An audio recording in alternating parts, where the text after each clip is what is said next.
Good evening. Our prayer and pledge will be led by Councilmember Ron Washington. Mr. Washington.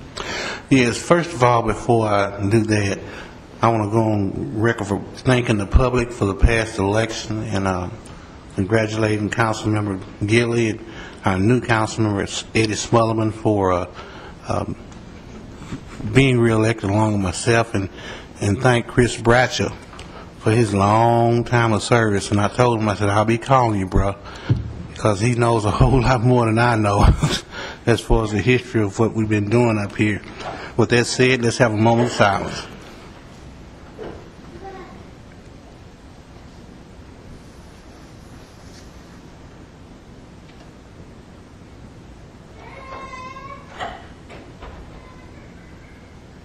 Amen. Amen.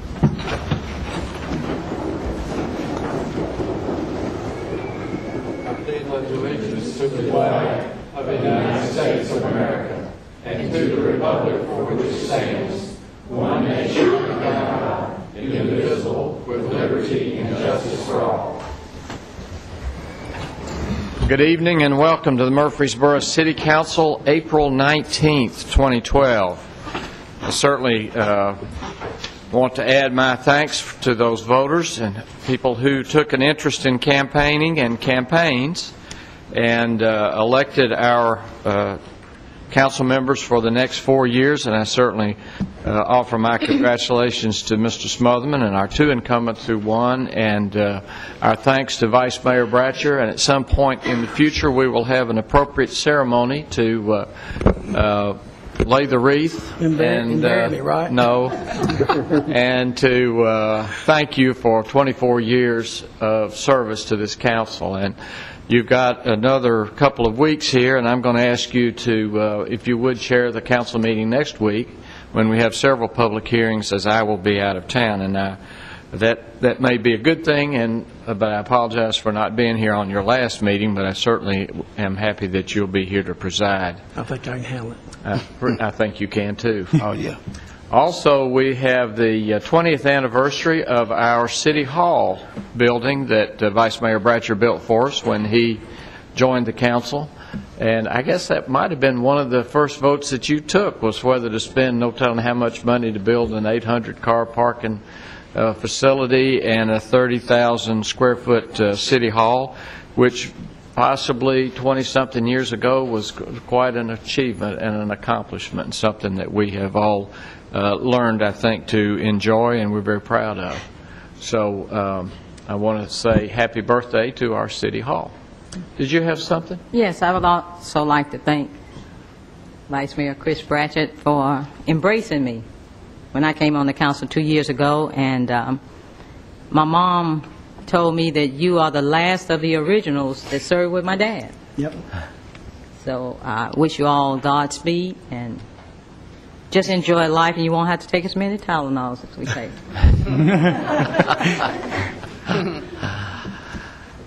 I also would like to introduce our new Information Technology Director, Chris Lilly. Chris, would you be recognized? Stand and be recognized if you would. We're very pleased to have Chris with us. He graduated at Trevecca. He and his wife, Navanda, have 5 children. He lives in Murfreesboro and is very thankful for getting this job with the city because he doesn't drive to Cool Springs anymore to go to work. Correct. And so I'm not sure what he's doing with all that extra time, but I know that drive is a tough one, and we're certainly happy and pleased to have you join the city.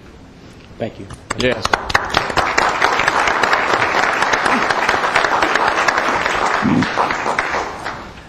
So that's a wonderful thing, and other council members may have some comments about the Vice Mayor if before we get the meeting started, if you wish.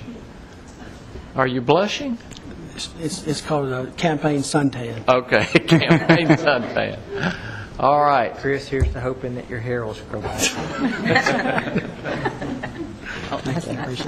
There's a lot of things we can hope for, but that's and not. We are honored tonight to have with us Eddie Smotherman, who is elected, and Eddie has been joining us the last many months as he comes in to be a council member. I'm sure he'll be glad to hit the ground running, and at our first meeting after May the 1st, I'm assuming that we'll have a swearing-in ceremony for the next 4-year term council members. So, Eddie, congratulations, and we look forward to working with you. And we'll get everybody Eddie's phone number. Okay, anything else before we start our meeting? If not, you have the consent agenda before you. You've had an opportunity to read through the consent agenda. Are there any questions regarding any of the items on the consent agenda? Mayor, if there are no questions, I move we approve the consent agenda. Second. Thank you. A motion and second. Thank you. Please call the roll. Vice Mayor Bratcher. Aye. Mr. Gilly. Aye. Ms. Gels Harris. Aye. Mr. McFarland. Aye. Mr. Washington. Aye. Mr. Young. Aye. Mayor Bragg. Aye. This time you have before you the minutes of the March 29th, 2012 regular meeting. Is there a motion to accept those minutes as they are presented, or are there changes, additions, deletions that we need to make to those minutes as they're presented? Move for approval. Second. All right, a motion and second. Please call the roll. Vice Mayor Bratcher. Aye. Mr. Gilly. Aye. Ms. Gels Harris. Aye. Mr. McFarland. Aye. Mr. Washington. Aye. Mr. Young. Aye. Mayor Bragg. Aye. This time we'll consider for passage on third and final reading an ordinance to rezone an area along Bradeville Pike to residential multifamily 12, RM12 district. Move for passage on third reading. Second. Thank you. Motion and second. Please call the roll. Vice Mayor Bratcher. Aye. Mr. Gilly. No. Ms. Gels Harris. Aye. Mr. McFarland. Aye. Mr. Washington. Aye. Mr. Young. Aye. Mayor Bragg. Aye. This time we'll consider for passage on first reading an ordinance rezoning an area in GDO 1 along Robert Rose Drive to a planned United Development PUD. Is that a United or an urban? What is it? Planned unit. Thank you very much.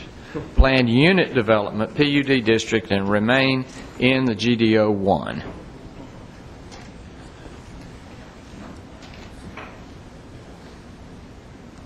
Mayor, if there are no comments on that, I would move for passage on first reading.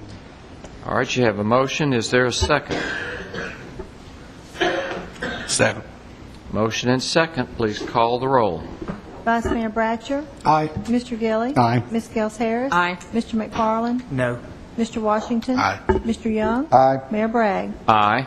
This time we'll consider for approval an application to renew a certificate of compliance for Jing Kang Zhang at Langhorne Liquors, 223 Northwest Broad Street. My apologies if I didn't say that name correctly. Is Mr. Zhang here? Thank you. Thanks, ma'am. I apologize again. All right. Do we have all the necessary? Mayor, everything in the application was in order for his 2-year annual renewal. All right. All is in order. Is there a motion to approve this renewal? So moved. Second.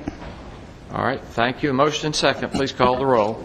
Vice Mayor Bratcher. Aye. Mr. Gilly. Aye. Ms. Gels Harris. Aye. Mr. McFarland. Aye. Mr. Washington. Aye. Mr. Young. Aye. Mayor Bragg. All right. This time we'll consider recommendations of the Water and Sewer Board with regards to a consultant selection recommendation for customer information technology systems and strategic planning. Mr. Gore, welcome.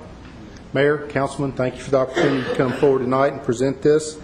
Before I get into the immediate request, I was asked to go through a small slideshow that we prepared for the Water and Sewer Board to kind of put the current request in context to the overall picture. So this is somewhat of an overall strategy or vision where this piece is a part of.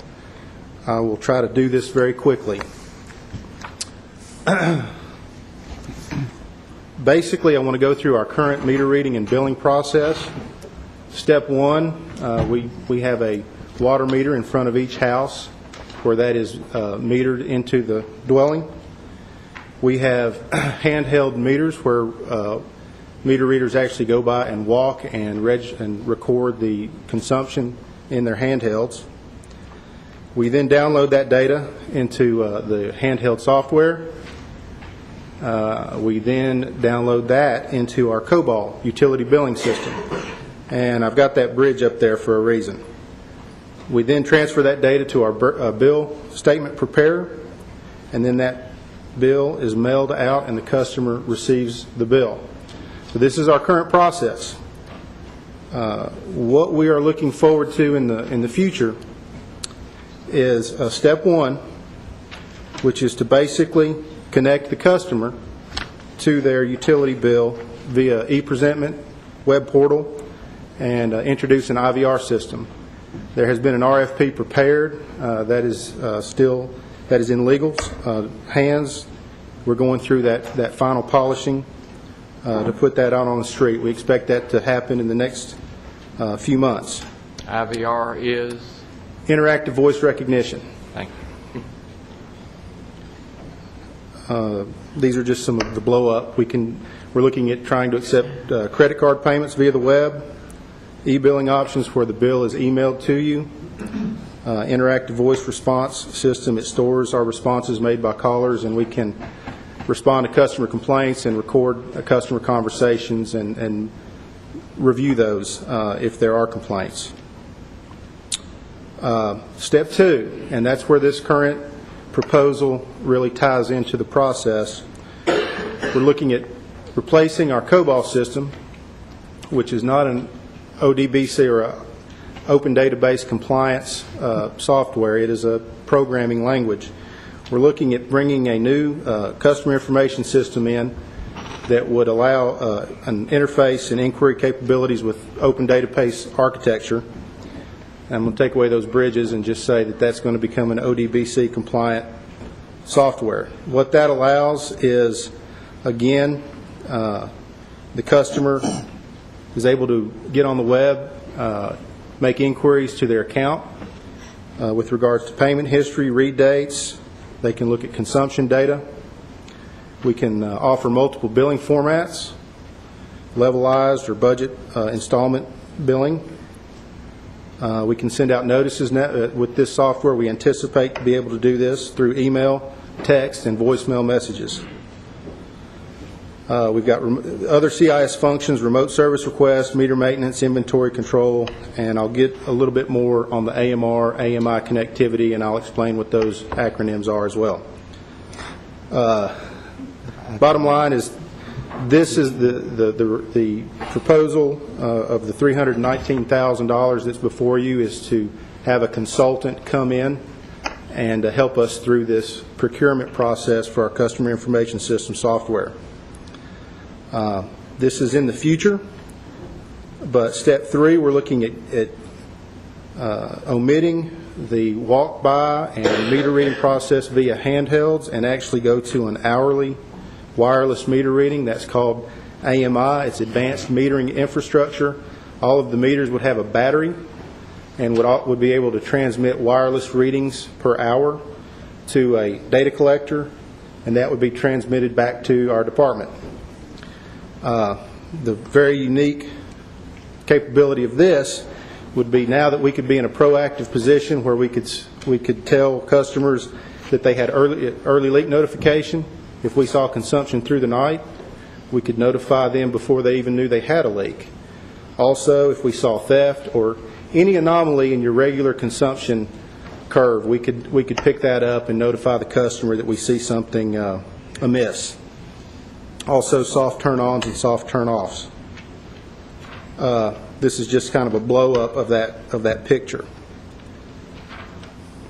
To give you an even larger global picture of what we're doing here, we've been calling this the circle of life in our department with regards to information technology. What I've just kind of presented to you is this section that's kind of highlighted in yellow, where the customer information system, the advanced metering infrastructure, and the customers all link up to our GIS. There's other financial information systems out there, computerized maintenance management systems, and so on and so on. But there's a connectivity that we're trying to pull together here with our information technology that we've discussed with Mr. Lilly. We met with him last week. He will be on our project team as we move forward on all of these endeavors and on all these fronts. So, having gone through that very quickly, and I know that was a lot of information, I did want to request, we had an evaluation panel whereby 5 consultants came in and submitted on our request for proposal to offer consultation services with our selection and procurement for our CIS software. We shortlisted 3, had further presentations. The evaluation panel, which were made up of the people I've identified in the memo, we unanimously recommend Weston Consulting, and that was brought before the Water and Sewer Board at their March board meeting. They agreed with the evaluation panel's recommendation and therefore have recommended to you as council to approve the $319,410 to award to Weston Engineering for the endeavors I've described. I'm open for questions if you have any. Questions for Mr. Gore regarding this recommendation from Water and Sewer? Yes, Ms. Harris. Will this eliminate some water employees? No, ma'am. What our anticipation is that along with the advanced metering infrastructure, we would install leak detection equipment, and the meter readers would be reassigned to a leak detection crew, whereby there are acoustical devices that can pick up on leaks, the sounds that the leaks make. And even though you can pick up on the sound, you'll have to have a crew go out in the field and actually pinpoint where they are. So we don't expect on laying off any employees, but reassigning them to new tasks associated with this new technology. Great, thank you. That was actually the first question that was asked at the Water and Sewer Board level, too. I think that was the first concern that we had, too. What, is this something we budgeted for in our...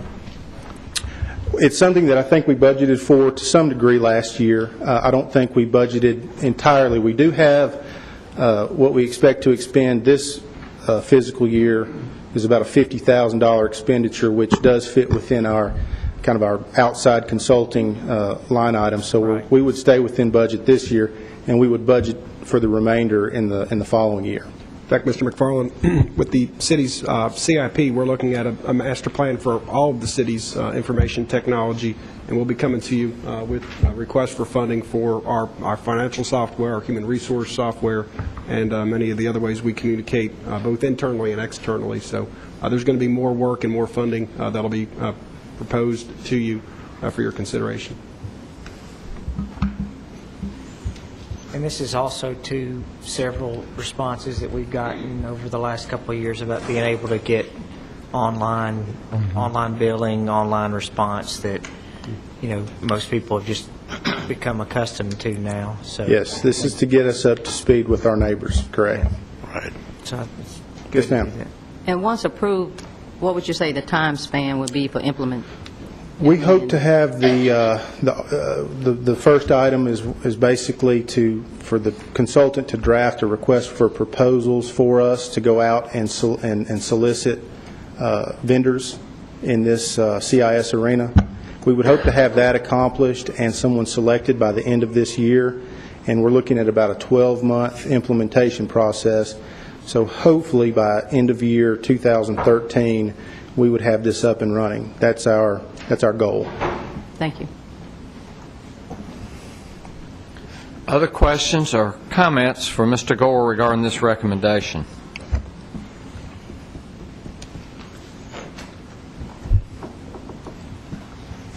Well, my only comment is and Darren knows this, most utilities, whether it be power with MED or us, or that's where we're all going. And, so we need to get on board and move on forward. And it'll be a user-friendly process for billing and leak detection, and it's the same for the utility for us as it is for you. We're doing the same thing, so Right. We just need to move on. Is that in the form of a motion to approve? It is. It is. I'll second that, Mayor. All right, we have a motion and a second. Thank you. Thank you very much. Please call the roll. Vice Mayor Bratcher. Aye. Mr. Gilly. Aye. Ms. Gels Harris. Aye. Mr. McFarland. Aye. Mr. Washington. Aye. Mr. Young. Aye. Mayor Bragg. Aye. At this time, we'll consider recommendations of the Planning Commission to schedule a public hearing to consider a PRD amendment for approximately 22.6 acres located along Florence Road known as Seward Crossing, FKA Fillmore West. Old South Properties Incorporated is the applicant. Mr. Adelite, welcome. Thank you, Mayor Bragg. During its regular meeting on April 4th, the Planning Commission considered and recommended the item that you just read. We need to schedule it for a public hearing. Ms. McGannon? Mayor, I would suggest May 17th. All right, May 17th, and that appears we may have some budget hearings that day also. Yes, sir. All right, council members, is May 17th fit into your schedules? Move we set a public hearing May 17th. Second. All right, you have a motion and second for May the 17th. Please call the roll. Vice Mayor Bratcher. Aye. Mr. Gilly. Aye. Ms. Gels Harris. Aye. Mr. McFarland. Aye. Mr. Washington. Aye. Mr. Young. Aye. Mayor Bragg. Aye. Thank you. Thank you, Mr. Adelite. This time we'll consider recommendations of the Parks and Recreation Commission with regards to Kidd Castle Playground renovation contract. Welcome, Mr. Goodwin. Honorable Mayor, members of the City Council, good evening. I have one item for your consideration, and that is the renovation of Kidd Castle Playground. I want to start by giving you a little history. In 1995, there was a community-wide effort that was led by Ms. Susan Steen, who is in the audience, right there, Susan, and Mr. Tom Beckwith, to build a playground at Old Fort Park. It took a year for them to raise all the money. They raised over $200,000. And I remember the week that we built the playground. I hauled a whole bunch of ice that week. And it was a lot of fun. We had 3,000 to 5,000 people, or 300 to 500 people, excuse me, out there every day. We fed 3 meals a day. And I remember in the middle of it, there was a tornado, Mayor. It was Wednesday, I recall, and Bart Walker on WGNS was on the radio, very panicked, just telling folks, if you're at Kidd Castle and you're working on that, please take shelter. And so it was an exciting time, not just because of the playground, because of all the things that happened during that. But over that 17 years, it has really gotten a lot of use. A lot of families, a lot of kids have been using that playground, and it's what I call a victim of its own success. It is worn out, and it needs replacing. Because of the importance of this structure, and what we were looking for is really providing something that replaced it, that gave it the most play value for this generation of children and the next generation of children to come.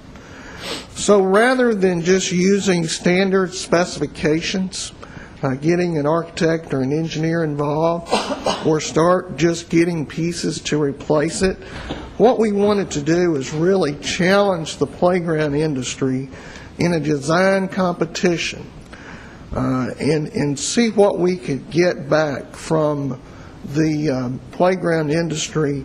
And one of the things that we did in that is we had a set budget. So we said, here's how much money we have, give us your best design. We're going to see what each company turns in. We sat down, we looked at other cities that had used this approach. It's kind of becoming a standard for cities to really challenge the playground industry to see what the playground industry can come up. We know that Athens, Tennessee has done this. We looked at Hendersonville, we looked at Knox County, and we sat down with Ms. McGannon to say, can we really do this? Is this something that we can do within the city so we can get the best playground that we can possibly get for the kids of this community? And because of the discussion we had, a request for proposals was developed. That request had very specific requirements for competition. The scoring criteria was included, along with the committee structure and many other requirements that set forth the guidelines within that RFP. The RFP was reviewed by Ms. McGannon, and she consulted with the State Comptroller's Office to ensure that we were following proper procurement procedures. The RFP was also sent to the Tennessee Department of Environment and Conservation for their review because half of the funding was coming from that department. Let me say this, that when you're dealing with a grant, one of the things that you do is you follow the developed procedures and guidelines to the letter. Over my 37 years as a professional, I have applied for and received many grants, millions and millions of dollars of grants. And the one thing that I can tell you that you have to do is you have to follow those guidelines to the letter, because it starts with the application of the grant, and there are guidelines for even developing the application for grant. And then if you're successful and you receive the grant, then there's a certain requirement for procurement of, whatever you're trying to get. The Tennessee Department of Environment and Conservation have many rules, but one is that you deal with the grant by following the local procurement guidelines. They're very clear on that. So once you've gotten the grant, there's even restrictions and guidelines for the construction. And then there's guidelines for asking for the money at the end, because the city or any other applicant that gets the money has to pay for it up front, and then you ask for reimbursement. The next step that some people don't think about, that I do because I've been through it, is the state audit. And the state actually audits these grants, and they have to make sure that everything is in place all the way through. So every step from the beginning to the end should mirror your procedure that you set forward. In the RFP, one of the things that was shown was the committee structure. There were 4 people that were assigned to the committee from the Parks and Recreation staff, including myself, Ms. Angela Jackson, the Assistant Director, Ms. Marlene Sewell, who is our Program Coordinator, and she is here with us tonight, back here. She's also our Certified Playground Inspector, Mr. Thomas Laird, our Athletic Superintendent, Mr. Chris Bratcher, who sits on both the council and the commission, was represented on that. And then we picked 4 people from the public to make sure that we had input from our citizens. Mr. Tom Beckwith, who was the co-chair of the Kids Castle that I mentioned earlier, and Ms. Susan Steen sat on that committee, along with Ms. Jessica Wynn and Ms. Angie Keating, who are community members and parents of young children, which represent the next generation that's going to be out there using Kids Castle. And Mayor and Council, I can tell you that each one of these members of this committee took their responsibility very seriously, and the committee spent many hours making their decisions. The first RFP we received was on November the 29th. We actually gave an extension. I think the first date was the 23rd. We actually extended it to the 29th. And after we did extensive reviews and discussion of the first RFP, it was rejected. All the bids or all the proposals that came in were rejected, and we re-advertised. The second round of proposals was received on March the 16th, and we had 6 proposals that we felt met the minimum qualifications established in the RFP. They came from Custom Recreation, Kids Zone Play Systems, First Place Finish, Miracle Recreation Company, Dominica Recreation Products, which is known as Game Time, and Landscape Structures Incorporated. The proposal review team was challenged with scoring each proposal based on a specific criteria that addressed issues such as safety. Now, we looked at what was the minimum requirements for safety, but then we also looked at who exceeded that safety requirement. We looked at the longevity and the maintenance of the playground. We looked at the accessibility for children of various abilities and made sure that it met the Americans with Disabilities Act requirements. And we looked at the playground redesign and the features that generated excitement and captured the attention of the children and their families for maximum play. The focus, gentlemen, was totally on the children, and I want to bring that to mind. One of the things that we wrote in the proposals was to put the wow in the playground. That was actually in the RFP. And all of the proposals that we got, we received 6, actually 7. One didn't meet the criteria, but each one of them were different. So it made the scoring difficult. But we went through each proposal. I know each member of the committee looked at them a lot and sat there and really studied the criteria that we had for scoring, and when they looked at the scoring and made their scores, they did that by looking at each one of those with that criteria. The copy of the scoring sheet with the scores is included in your packet. Out of the 6 proposals scored, Miracle Recreation received the highest score and is the recommendation of the committee. Miss Angela Jackson, the Assistant Director, is going to come up and she's going to show the Miracle proposal, and she's going to show some of the positive points that the committee saw with this proposal. Ms. Jackson.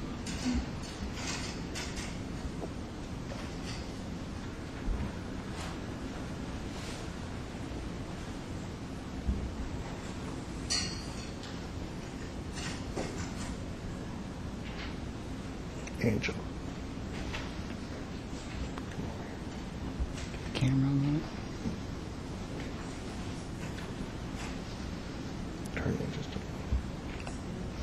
Turn it just a little so the council can see. Can you get the camera on it for and leave that for the public?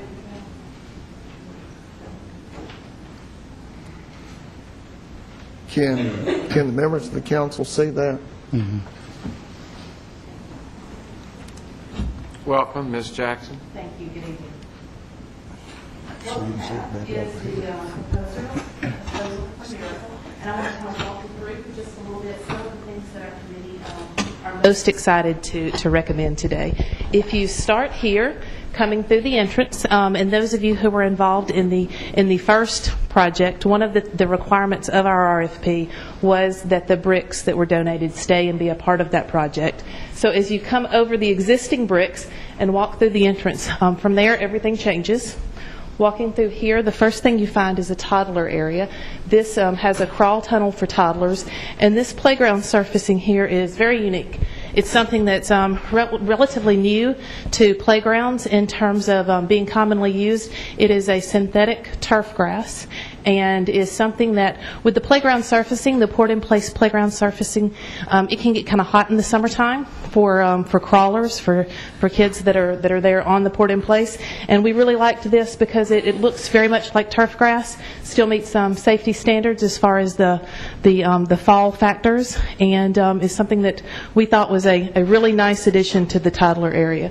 As you come into here, this play feature here is for 2 to 5-year-olds. It has slides, it has a top rock climber, has some, these are bongo steps, I believe they're called, coming through here, an exciting place for the 2 to 5-year-olds. There's a picnic area, there's swings, and we have 4 belt seats, 2 bucket seats, and 2 multi-user accessible swings. You can see one here and one here. The structure that's here for the 5 to 12 years old, this is called the Mega Tower, and it has 3 levels of decks, with the tallest deck height being 14 feet. Here, you're standing at 14 feet. And then from there you move into the tween area. The tween area is for 10, 11, and 12-year-olds. It includes some spinners and climbers, things that really encourage the older children to be active. And that was something that we were very excited about. There's a total of 10 slides and 54 additional play pieces as a part of this proposal. Okay. Thank you, Ms. Jackson. This recommendation was presented to the Parks and Recreation Commission on April the 4th and was unanimously approved. Mr. Mayor and members of the City Council, many of our citizens have expressed that they would like for us to buy local. Let me say that I am very much in support of buying local. Matter of fact, as a department director, I talk about that all the time. You can ask any of my staff. However, with this purchase, we had specific rules and regulations that governed the procurement, as we did in this design competition. Throughout the RFP process, we've approached the request for proposals with specific systems of scoring and selection in place. This system was reviewed and approved not only by the city's legal department, but by the state of Tennessee's Comptroller's Office. It was also reviewed by the Tennessee Department of Environment and Conservation, who is funding 50% of this project. I would also like to note that none of the proposals we received had equipment that was manufactured in Tennessee. All of the proposals present equipment that is manufactured in other states and in some cases other countries. Miracle, the company that we are recommending to you this evening, manufactures its products in the United States. Miracle has advised us that it will purchase mulch, concrete, heavy equipment rentals, and all other necessary supplies from local vendors. The installation crews will be staying in our hotels, eating in our local restaurants while the work is being done.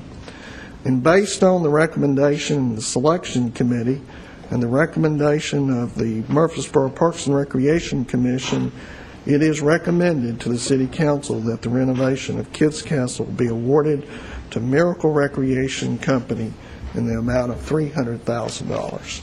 And I would be glad to answer any questions that you may have, and Ms. McGannon stands ready to answer questions as well.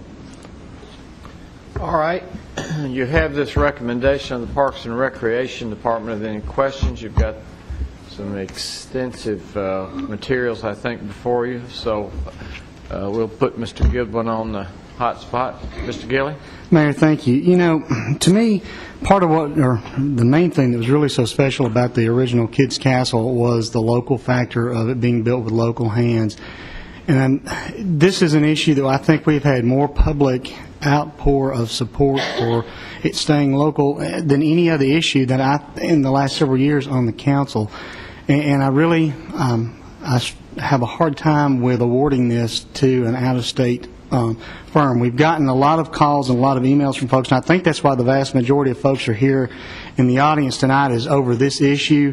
We've had a lot of emails and calls, and Mr. Goodman has done a great job of responding to those, but there are always other sides to the to the coin to look at. With that being said, I would like to move that we suspend our normal rules to allow the representative of Kids Zone to present his side of the story for this for the folks that are here tonight. You have a motion. Is there a second?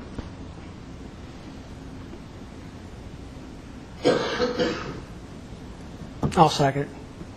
All right, you have a motion and second. Any questions considering this motion? If not, please call the roll. Vice Mayor Bratcher. Aye. Mr. Gilley. Aye. Ms. Gels Harris. Aye. Mr. McFarland. Aye. Mr. Washington. Aye. Mr. Young. Aye. Mayor Bragg. Aye.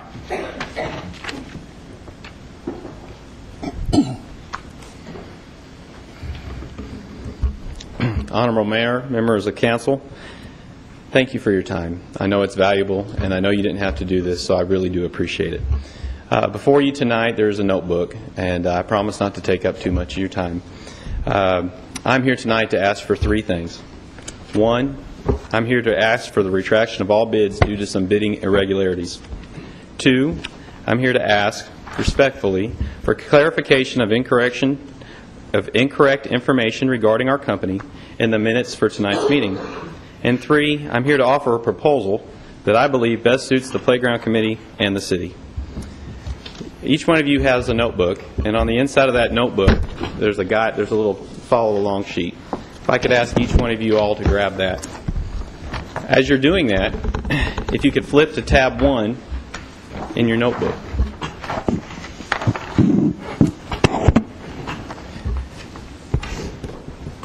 That's fine. On the notes that have been prepared for you tonight, on page 5, paragraph number 6, it talks about renderings and drawings. First off, let me state that I don't dispute anything that Mr. Goodwin has just said. I think the process was completely fair, the scoring process. What I do have a problem with is what's set before you. And I'm not the most eloquent speaker, so let me refer to my notes. On March 1st, 2012, during the pre-construction meeting, Mr. Goodwin told playground representatives that we could all view each other's proposals from the first bid. He strongly stated that each company must leave one of the original 8 copies that we submitted. This instruction was clear and included the entire packet. Our company, being local, took advantage of this opportunity and hastily set an appointment for March 3rd at 10 a.m. To our knowledge, no other vendor responded as promptly as we did to this opportunity. During this viewing, it was discovered that renderings were not included. The renderings that you just analyzed was not included. Per Mr. Goodwin's instructions, each notebook was to be complete with those renderings. The missing documents were immediately brought to the attention of Parks personnel. Our company and myself have received some criticism for the remarks in reference to those missing documents. It's even been stated in the notes set before you behind tab 1. You'll see a highlight and underline. Miracle's notebook did not contain these drawings as they were presented on separate boards. I was very nervous coming up to you tonight, but luckily 2 people on the committee have stepped up, one being your Vice Mayor Bratcher, and I do thank you, sir. Each one of those notebooks, those proposals, had the same renderings that we could view and we could analyze. The city is saying on public record that they don't exist. Where are they? That's the only question we have, and why are they missing? Miracle had the opportunity to review everyone's documents, but the other bidders did not. Why? Furthermore, the city is on public record stating that this is not important. Well, I beg to differ. It's very important. The designs turned in during the second RFP were supposed to be derived from the lessons learned in the first request for proposal. This is the most important thing. You just analyzed that rendering. KidZone believes that the City of Murfreesboro has inadvertently given an advantage to the intended winner, and furthermore, the city has given a disadvantage to the other proposers by not presenting all documents for review prior to the second submittal. If you can see, tab number 2, you are looking at, please note, the pre-proposal meeting notes, question and answer. If you flip the page to page number 3, you'll see a highlight down at the bottom.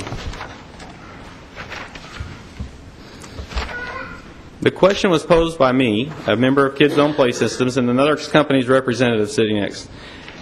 It was stated by Mr. Goodwin we have exactly $300,000 to spend and maybe some more.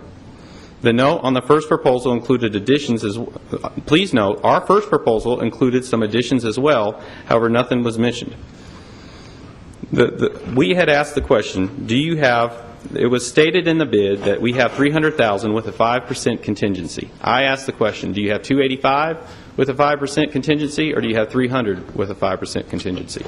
The matching grant required $300. There may have been a little bit more. The reason that I bring this up to you is that we had turned in 2 options on different color sheets of paper. In your notebook, behind tab number 3, you'll see a green sheet of paper and a white sheet of paper. It's fairly clearly marked. It's exactly like it was turned in. We turned in one proposal for right at $300,000. We turned in another proposal right at $315,000 with various options. Nothing was intended to conceal. Nothing was intended to hide. We just did that, trying to be a blessing, trying to do some extra work. I do believe another vendor turned in a similar proposal with a similar option. It has come to our attention that this information may or may not have been given to the selection committee, and members were confused on why we turned in 2 responses, and they have wondered why we had an option for $315,000.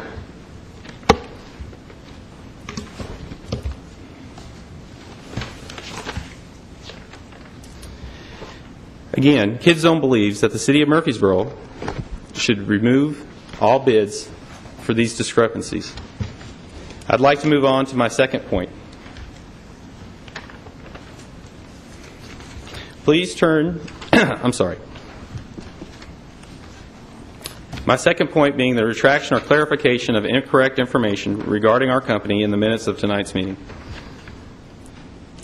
If you can turn to tab number 5 of your book,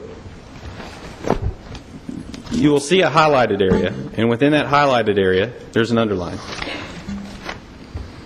We believe Miracle to be a quality manufacturing line. However, specifications are specifications. Our effort when submitting these documents to you, and you can see the documents that have been submitted to you, was for proof, documentation for proof, was to eliminate the Miracle is a better manufacturer argument. Please hear me when I say no intentional slander was met from our statements. It is interesting, Ms. Sewell finds the specification superior. We would ask how and from what backing is she coming from. It makes a statement that the statement goes on to mention IPEMA as if we don't qualify. I would like to take a minute and give you an example of what IPEMA is. IPEMA is a third-party validation system. This third party, what they do is they'll go in and they test for compliance to those federal guidelines. There's a website that you can go and check. That's what staff has done. 2 of our items were missing. I dare say if you looked at any other proposal, you would find items that are missing, because what they do is they go and they grab the item and they test it, and while they're testing it, they can't have the compliance issue up there. Well, this testing usually only takes 1 to 7 days, but the lag time for the recording usually takes 3 weeks to 3 months. Everyone had a great line. Everyone has a great manufacturing process. We just do not feel that this statement is accurate. All this information has our competitor, even before the city notes were published and the morning of the press release saying, we have been awarded. You weren't notified. You haven't even voted on it yet. So in short, you haven't even voted on it yet. So how are they claiming the award? Second topic of note, if you turn to page 6, city says in the comparisons they speak of a warranty. Well, we turn in, and again I'm going back to comparisons here, our warranty, if you call Rutherford County Schools, who's a large client of ours, since 1998 they've done over $5 million worth of work for us. They have yet to pay $1 for anything that's covered under labor. The reason being is we stated in our warranty. Our warranty documents are included, and on the very back page you can compare that to the Miracle document. In short, all I'm asking is I think that some misguided information was given, and this is now public record and is being used against us by our competitor. So not only are you not choosing the local company, but you're choosing to actually hurt the local company inadvertently. Topic number 3.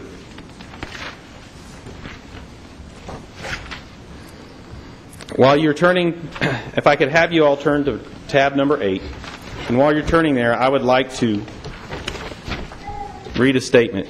And first off, let me say that I think that the volunteers on this committee do not deserve any slander, that they were above reproach, and that they worked very hard to get an accurate score. It's never been our position of our company to suggest anything otherwise.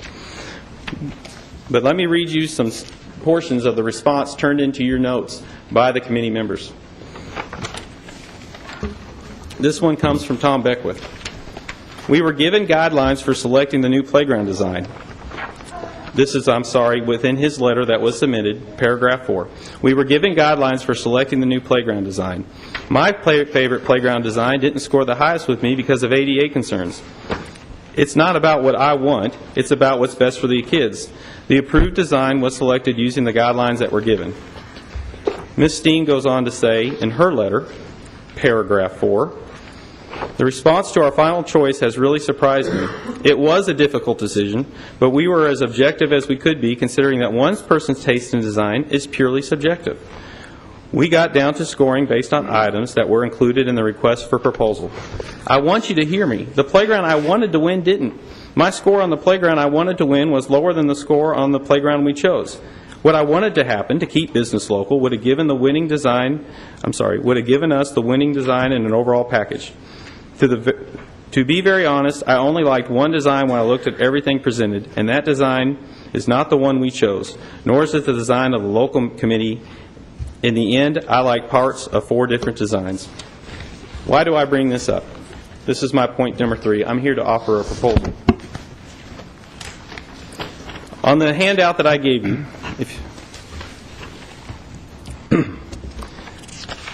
you will see some notes for reconciliation. The committee's not happy.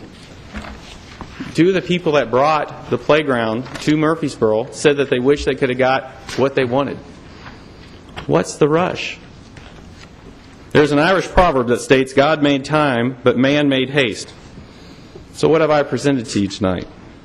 I've presented that there was some inadvertent bidding irregularities, and then we've just found out that the committee wished they could have gotten what they wanted, and they wish they could have had a choice.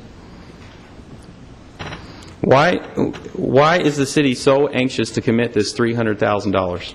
Why? I have stated that I'm here to give you a positive direction. Let me give you an answer. Behind tab number 8 is the same documents that council has in her inbox in her email. It's been said in city notes that we do not have any national contracts. What you are looking at right now in tab number 8 is every national contract we got. Behind page 3 is a letter from the TCPN, the Cooperative Purchasing Network, with all the documentation that the city would need to buy local. Everything that has been included in the bid documents, everything that can be included in the design, every element, every component, from the borders, surfacing, installation, can be covered with the TCPN. If you see tab 9, Mr. Goodwin brings up an excellent point. No one wants to see this playground built any quicker, better than we do. We've been working on it for years with staff. Unfortunately, we were not the ones selected. But great, if you'll read this, this is an email that comes from April Johnson from the LRPF grant funding. And she says, great news. The TCPN work for grantees is just like the U.S. communities and the NJPA. That's the exact same documents that staff refers to in their notes, saying that they could be procured from on that. 10 days ago on the radio, the mayor called for unity. I'm saying let's unite. I've given you a path to figure out how to purchase from the local vendor. Again, I would ask for 3 things in conclusion tonight, and I do thank you for your time. I am asking for the rejection of all bids for the reasons noted earlier. I'm asking for clarifications or retractions in the city's notes. And I've given you a path to get what everyone wants. Thank you for your time and consideration.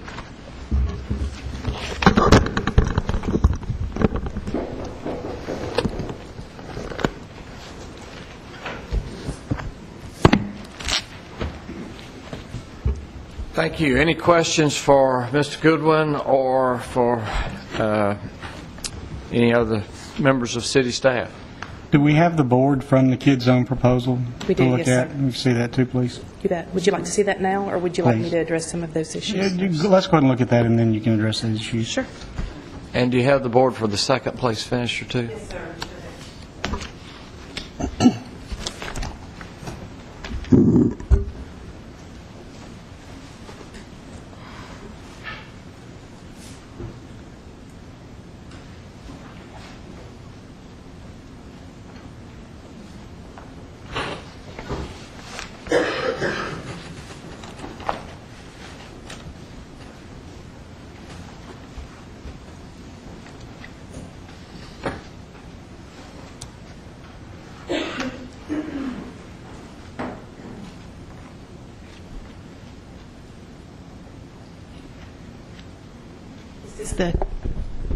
This is the Kids Zone board before you here. Let me also, if I could, point out that these proposals, we are showing you the boards. These proposals were 50-page binders that our committee spent a lot of time with, and I don't want to devalue that by putting the board up, but this is the board.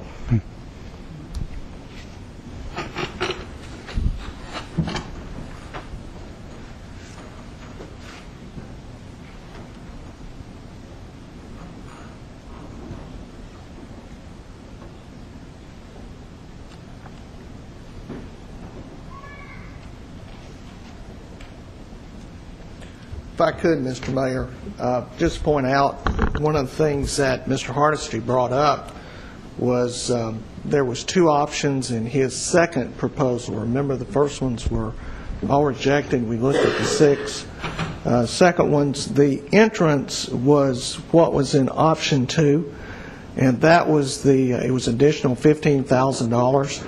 And the committee members did see that, and it was discussed before scoring. So it was included or it wasn't included? It was not included in in one of the proposals. It was included in option number 2, which was for $314,000, I think, and the option 1 was $299,999. And your point is it was included in the other 4 or 5? My point is Mr. Hardesty said that it was not presented to the committee for consideration, and it was presented to the committee. It was very much discussed, and we have committee members here, and they're willing to come forward and say that we did discuss that.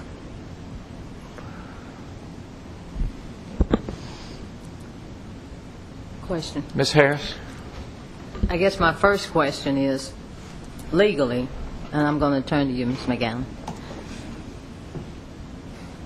When the city has a process like this and it's open for equal bidding, when the lowest bid comes in, legally, are we required to accept that?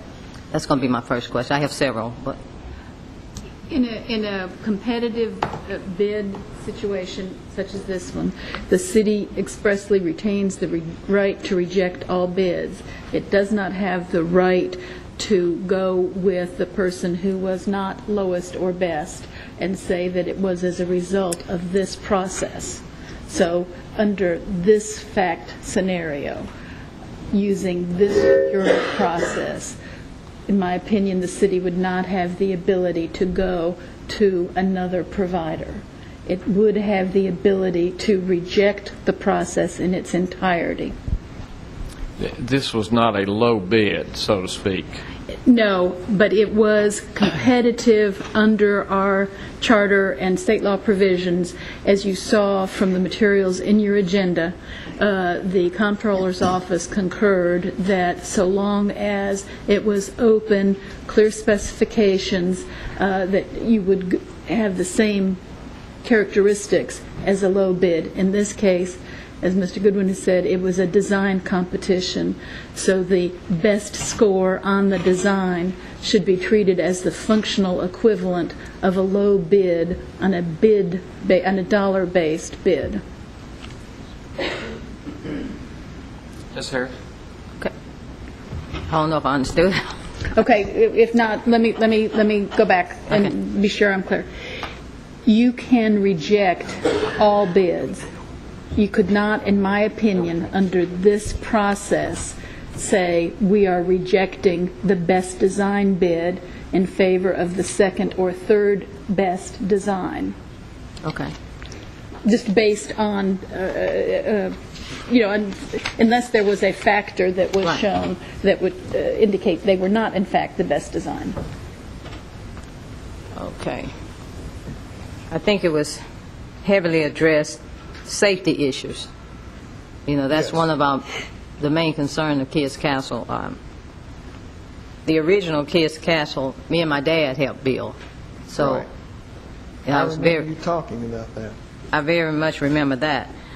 Seems like a big item is safety. Now, since we do have the 3 bids here and the boards, can we compare safety features?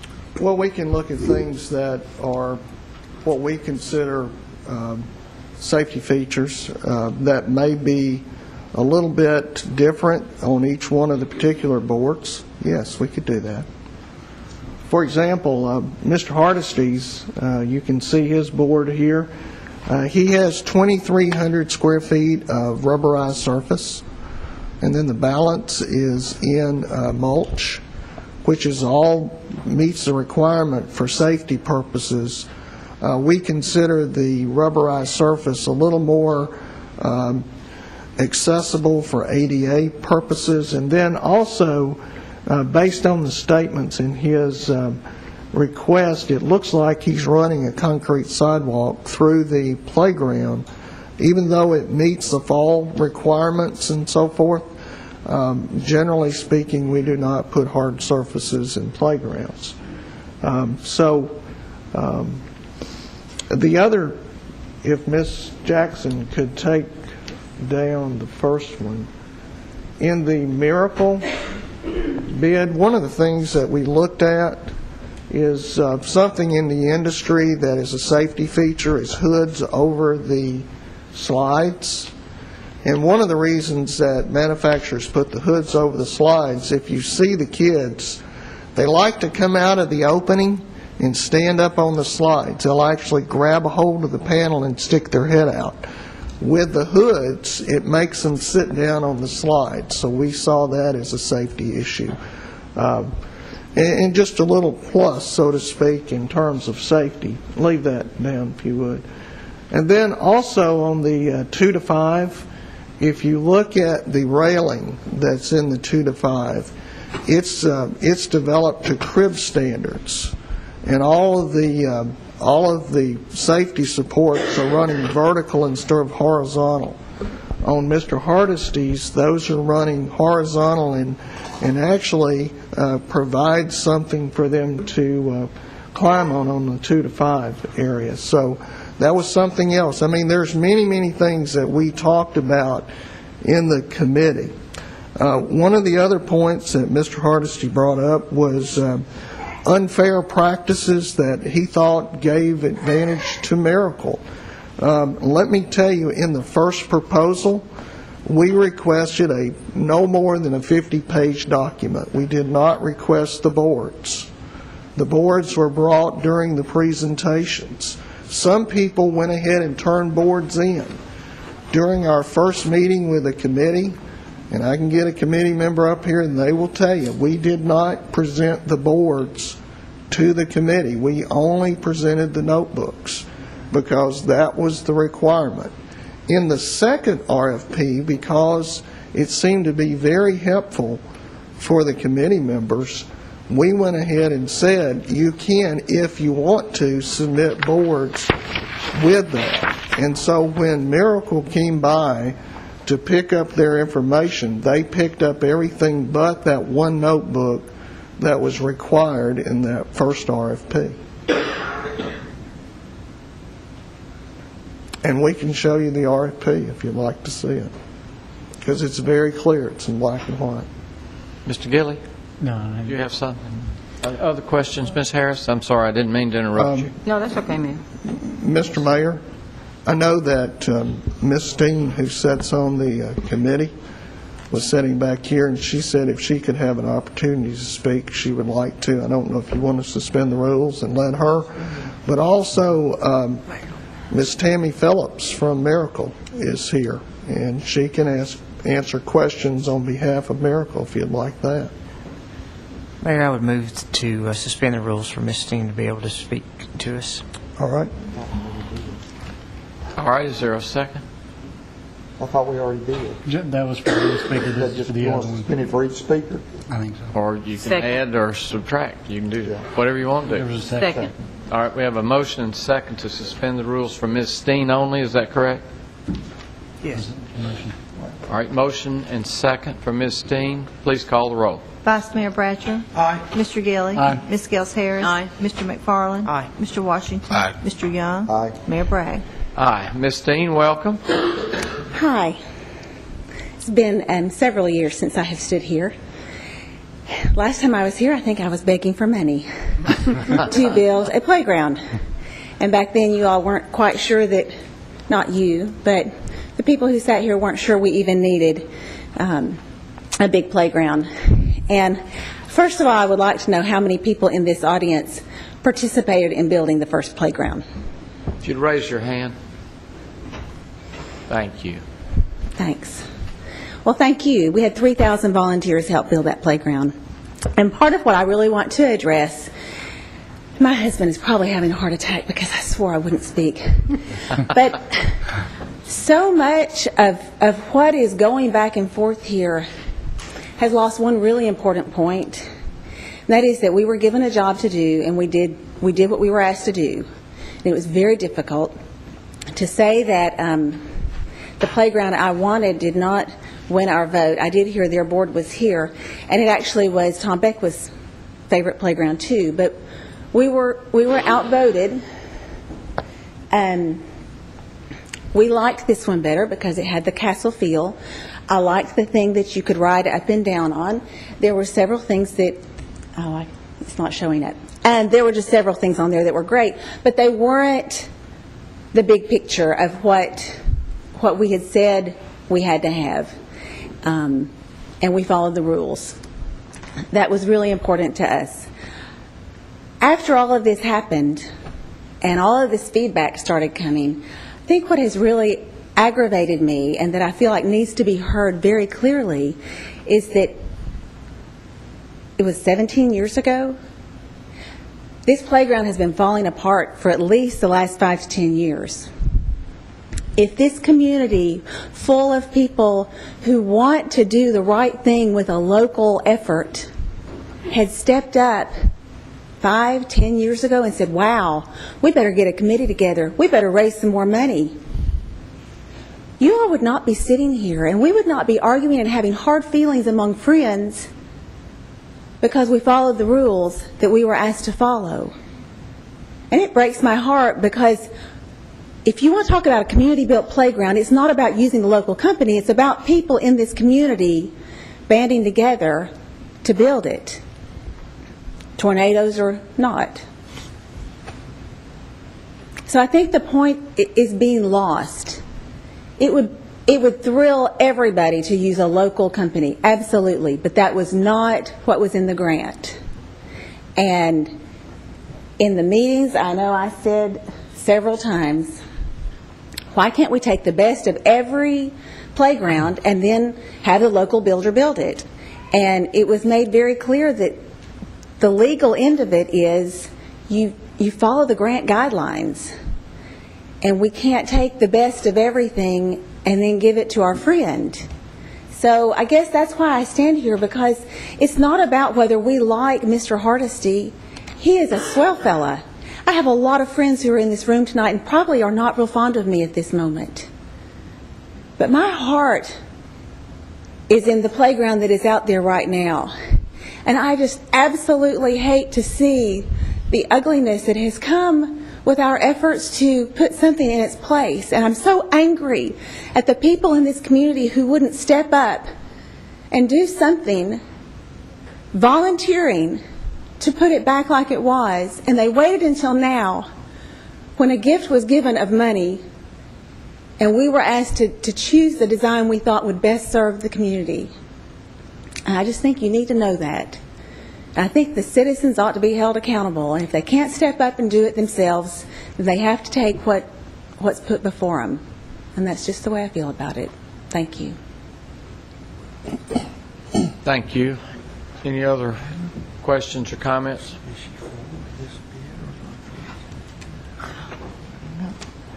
Couple of questions. Ms. Harris. I'm getting totally confused a little bit now, but I'm writing things down because I have to see. Now, the grant that we're getting for this is going to go half and half with the city, correct? Correct. It's 50-50. All right. That's my first question. Okay. In order for the grant money to kick in, we had certain guidelines we had to follow, and we have followed all of them, correct? The grant said we had to follow our local procurement guidelines. And we have done that. And going through Ms. McGannon and her going through the state comptroller, we did that. And that was one of the reasons that she went to the state comptroller, to make sure that we were in line legally with our local procurement guidelines. Okay. Now, I keep hearing about the scoring, how the bid came about. Each committee member was given a score sheet, correct? Correct. And they scored not collectively but separately. No one knew. We were at Patterson Community Center. Everybody spread out in the room. They all took a lot of time looking at the different proposals, talking about the different proposals, and then individually scoring not collectively, but individually scoring the proposals. When those were added up, Miracle scored, well, it's in your, it was number one. The Playworld Systems was number 2, and Mr. Hardesty was number 3. We added those up. We looked at the scores.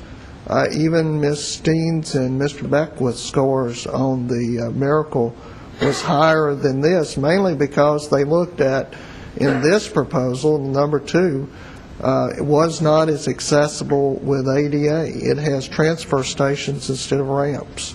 So Mr. Beckwith said, even though I like this one, you know, it doesn't meet the ADA. So there was after the scoring was tallied, there was a lot of discussion about Mr. the Gould, scores. you're referring to the second one, the transfer I'm station. referring to the one that they said I really liked, but which was the Playworld, or the number 2, yes. Had transfer stations. That's the one the camera hasn't focused on yet. If the guys on cable could put that on the screen, That so one's no, up looked at that. now. It had, I think, I'm just recalling from memory, but I think it had something in the neighborhood of 3,720-something square feet of rubberized surface as well. It had rubberized surface under both major pieces of equipment. Okay. Now, So we went through each one of those things very meticulously and talked about, you know, who has more rubberized surface, which ones, you know, do we feel has the best play value. And really remember, like Ms. Steen said, the focus was on the children. Which playground is going to give the best play value that we're going to propose that meets these criteria that we have to replace Kids Castle? okay, let's focus on the kids a little now, since you brought up a good point.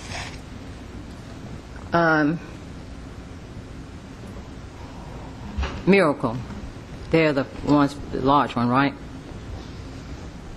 Is that it? No. No, it's next. Okay. I just want to make a comparison. If we're talking about safety, I think safety in the kids is what we were talking about, was a big concern. We have 3,800 rubberized surface. 3,800 square feet of rubberized surface. Okay, and on the kids zone, how much? Plus it has 700 square feet of the turf grass Okay, in addition to that. okay. How much rubberized surface do we have on the kids zone? Kids Zone, 2,300 square feet. Okay, First place finish, which is the Playworld preferred first place finish, had 3,765 square feet of rubberized surface, okay, which is the most expensive surface. When we put the playground in at Starplex, many, many years ago, that playground cost a little over $12,000, and the surface underneath cost $13,000. So the surfacing was more expensive than the playground. I know you all brought these points up. I just wanted to make sure I understood what you were saying about that. Yes, ma'am.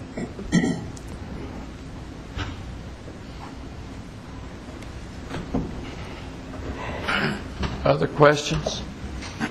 Comments? Real quick, just to review some things or clarify something. I believe he's already had his time. Would you like to make another motion? While he's here, let's go ahead and hear everything out. Motion? So moved. Second? Second. All in favor say aye. Aye. Opposed? There are none. Go ahead. This will be real brief, Mayor. Thank you. Real quick points. I'm not disagreeing with what they've said. I think it was a fair process, except for my very first point that I brought up to you. They got to examine the bids. I did not. I don't think we can skip over that. The city is in minutes saying that we just got told by Mr. Goodwin that they didn't ask for presentation boards. So how did they rate the competition if those renderings did not exist? We are all sitting here analyzing these renderings. It's the most important factor when analyzing renderings. What I'm trying to make sure that's very clear is, and I don't want to miss this point, is the city has inadvertently given an advantage to the intended winner. They got to look at our designs. We didn't get to look at theirs. What happened to them? I'm not saying Miracle took them. I'm not saying I don't know what happened. But I am saying that they were missing, and it's come out. Second, I want to make sure I'm very clear. On my point number 2, I'm not saying that this wasn't presented. I'm saying that they were curious why we turned in 2 bids and why one was $315,000. That's what I was trying to say. It was communicated to us. So by no means am I trying to misrepresent that. Miss Angela Jackson called me up. I mentioned that our front entrance on option A has 4 of those stone posts and the fence going in. So I just wanted to make sure. Ms. Scales-Harris, you're asking about safety. I can assure you that every one of these manufacturers, due to that IPREMA process that's mentioned by staff, manufactures this thing to completely safe. All guidelines are followed by every manufacturer in this process. We do sidewalks all the time through the middle of playgrounds. The reason why we did a sidewalk through the middle of playgrounds, and I could argue a different point, we like separation of age groups. I have 3 children. Those children, my little toddler that hasn't learned how to climb that big tower yet, if I don't say, hey, there's a physical marker right there, don't cross it, i.e. a sidewalk, then what's going to stop her from going over and playing on that big piece of playground equipment? It was actually done intentionally. It was done intentionally to allow separation.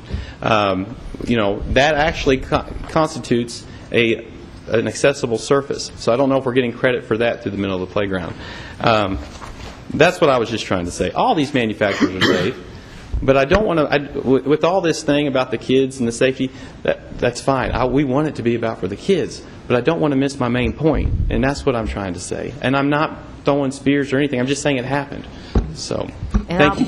Sorry. I apologize if you think I'm harping on the safety. No. I'm here to clarify. I'm not here to condemn or throw anyone. I'm just saying this is what happened. And your documents say that it wasn't in there. Well, how did the committee, which I'm sure they would all come up and say, analyze it the first time? I wasn't given that right to look at them. One vendor was, the rest of them didn't. If they knew, they would probably all be here saying the same exact thing that I'm saying to you tonight. That's all I'm trying to tell you. I'm sorry. Thank you for your time, Honorable Mayor. Thank you. I think that everything was done very professional. I'm just trying to, and I think all 3 of the top 3 are very safe. I'm just trying, I know a big concern of people who have been calling and emailing me are talking about using locals. And I'm just looking at, see if we can compromise on half a loaf here. Being that using local, and I think I heard with the first presentation that we will be using locals. If we go with this, we're going to be using hotels, we're going to be using concrete, local, what else? Mulch, local. Equipment rentals. Rental equipment, local. I just want our community to come together and let's compromise and, maybe self will have the loaf here. I think that was a big issue, the local. And I think a lot has been said for local.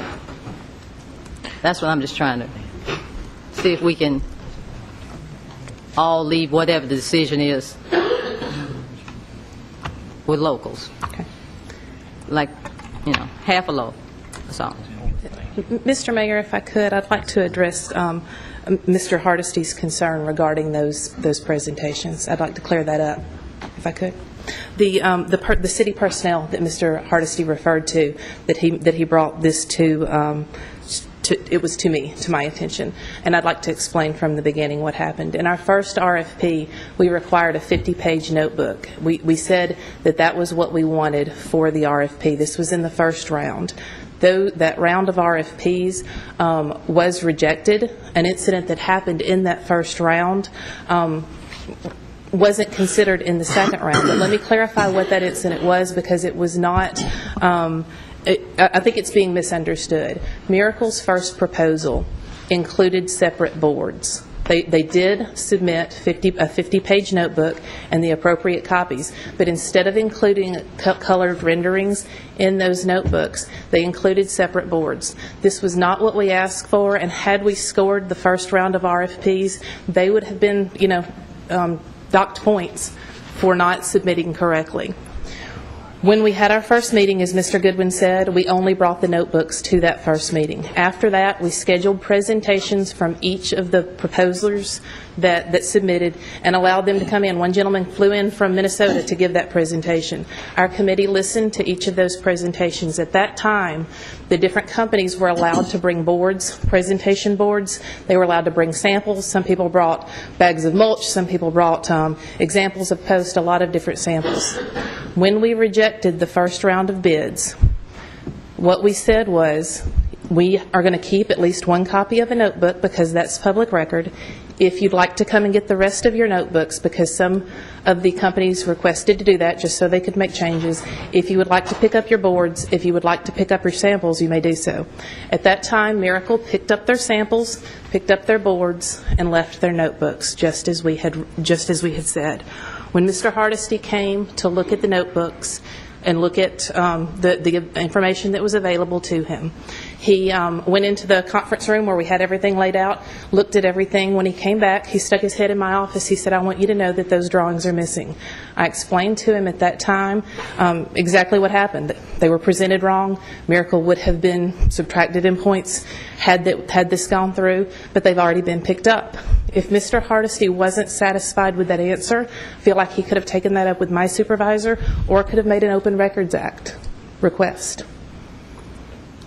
Did I explain that to everyone's understanding and to Mr. Hardesty's as well? Let me mention one other thing too, Mayor. The presentation boards that you see tonight were submitted with the second round of proposals. All of the first round proposals, these are different. And like I said, when they came back, we were pleasantly surprised with some of the proposals. The Miracles changed some. Mr. Hardesty's changed a lot. And Playworld Systems, the third place, changed quite a bit. Some of the others that were pretty outstanding the first round came back the second round and wasn't as outstanding. So all the boards changed, and they did pick up their information. And in the RFP, we did request a 50-page notebook. We did not request in the first round boards, but we did allow them to bring them to the presentation. So that's why we had them. What you're looking at here is what was presented to us in the second proposal. And Mr. Hardesty sent us in the second proposal to have boards. Is that what you're? Second proposal, we said they could submit boards because we thought it was very helpful to the committee members when the presentations came out and they were shown boards at the presentations. Mr. Bratcher was a part of that. He can tell you when he was at the first meeting that all we gave him was notebooks. Any other questions or comments? Mr. Mayor, we are in possession of that rendering. I can show you right now the rendering and the differences. I don't think there's any question about that. Mr. Bratcher? Well, so I just want to say that when I got asked to be on this committee to look at this playground, I thought, well, what could possibly go wrong? It's a playground. It has to be something that's going to be very pleasant and easy. I guess I was a little bit wrong, but anyway, I want to say that the committee that was on there, that from the citizens of Murfreesboro, they did a great job. They gave their heart and their soul, and we combed over every issue and every board and every proposal very thorough, and had numerous meetings. I mean, we met this thing to death, and we looked at it. We had citizens' input, we had public hearings, and I know that whatever happened on whatever was chosen was done by what's best. They felt like was what's best for the kids and what was best for Murfreesboro. And like that, we all wished it could be local. We all want to shop local. You know, that's something that I think everyone on this council wants to do, and we prefer to do if that's a possibility. But I just wanted to say that the committee was pure in its thoughts and its thinking, and they done what I felt like was what was best for the kids and what's best for Murfreesboro in this playground selection, and what come forward was just what they felt was the best. now, however it turns out. Other questions or comments? Mayor? Yes, Mr. Young. If this is rebid, how long a process is that from start to finish? It depends on the process that we take. If we go to a design selection with an RFP like we've done this, we could have it back out pretty shortly. We'd have to advertise probably 3 weeks. And then the turnaround and trying to get the committee back together and so forth, we're probably looking at 2 to 3 months. If we go a different route where we try to put a standard quote together, we're looking at probably 4 to 6 months. If we go to the procurement process, the document that Mr. Hardesty is alluding to is not on the procurement list for the city.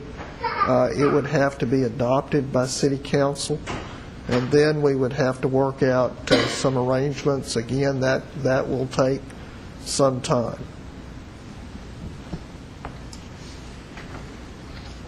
And one of the reasons that we were to this point tonight was to first of all, to accept Parks and Recreation Commission's recommendation on the best bid, not the low bid, the best bid.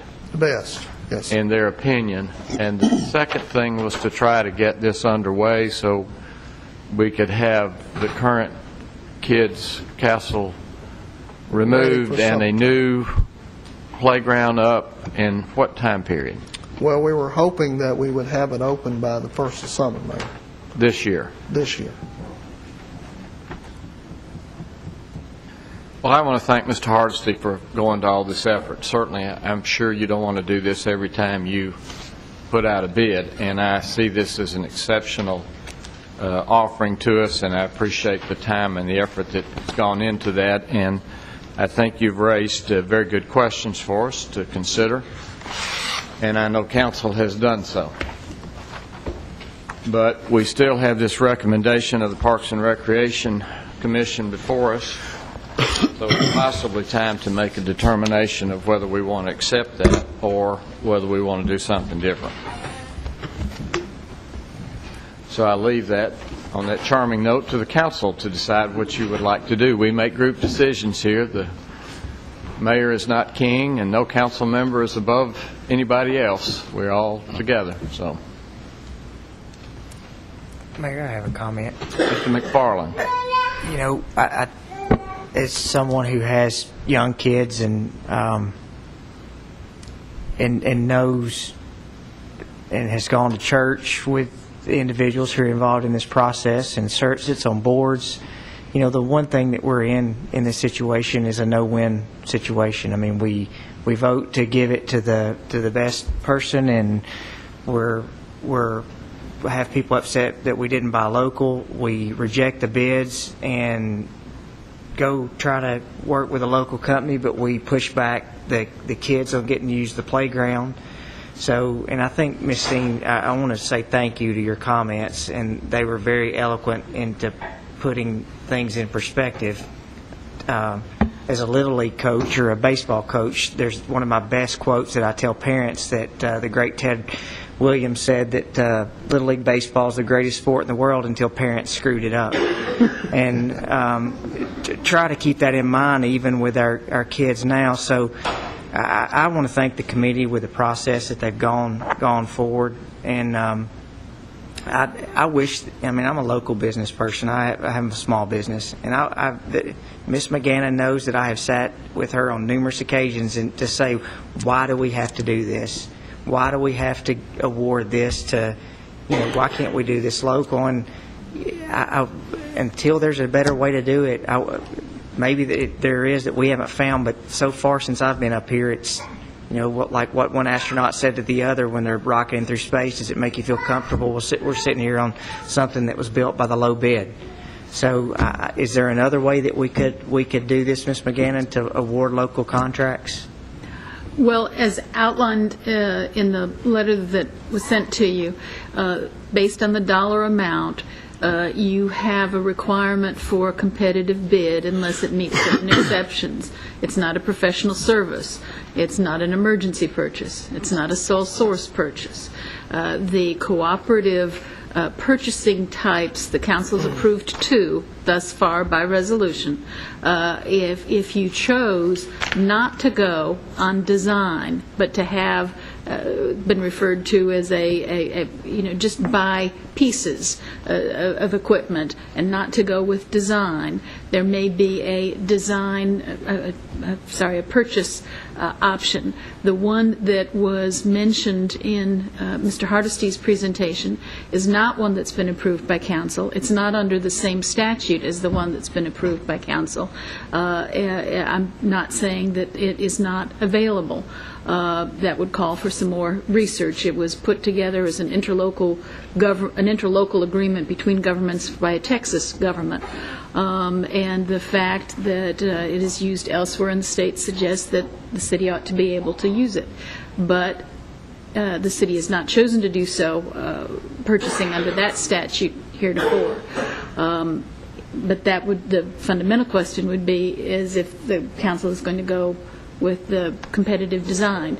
Also, as I think Mr. Goodwin would point out, because we have the grant and they accepted the method that we were going to use to spend those grant funds, if the council now changes the method by which we are going to use those grant funds, that's something that would have to be communicated and accepted by them. That's not to say that wouldn't happen, but that the understanding that staff had received was there would need to be some explanation for why we did not do so.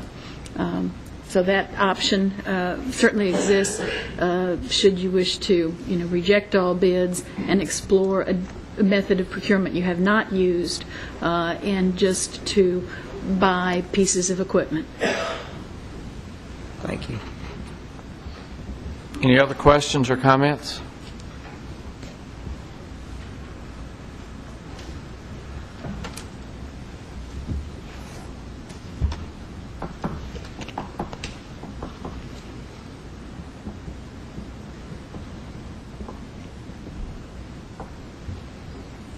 Vice Mayor. I want to make one more comment. Another comment. I'm in a lame duck session here. I've got one more week to go. I'm probably not going to vote on this. I'm going to pass. I know these decisions are not always easy. When you think they're easy, they're very difficult. And every time we make a vote up here, these guys, they make somebody happy. They make somebody mad every week. These decisions are tough. And I know they agonize over this. I've been doing it for a long time, and they're never easy. I kind of wish Eddie was already sitting up here. But whatever these guys do, they're going to try to do the right thing. And I know somebody's going to be mad somewhere, one way or another. There's going to be somebody that's going to be happy, and there's going to be somebody that's mad. So I want you to remember that, whatever vote they take on that, because it's going to be difficult for them. These decisions are not easy to make up here. Ms. McGannon? Yes, sir. Is there an opportunity, and that's not the correct term, to lose this grant if we reject this and restart the bid process? Mr. Goodwin is the grant expert, but so you may wish to get his input. He's dealt with it more specifically. I think if we reject all bids, there would be time under the terms of the state grant to go through a different procurement method and still get the work finished in time and use the grant. What would be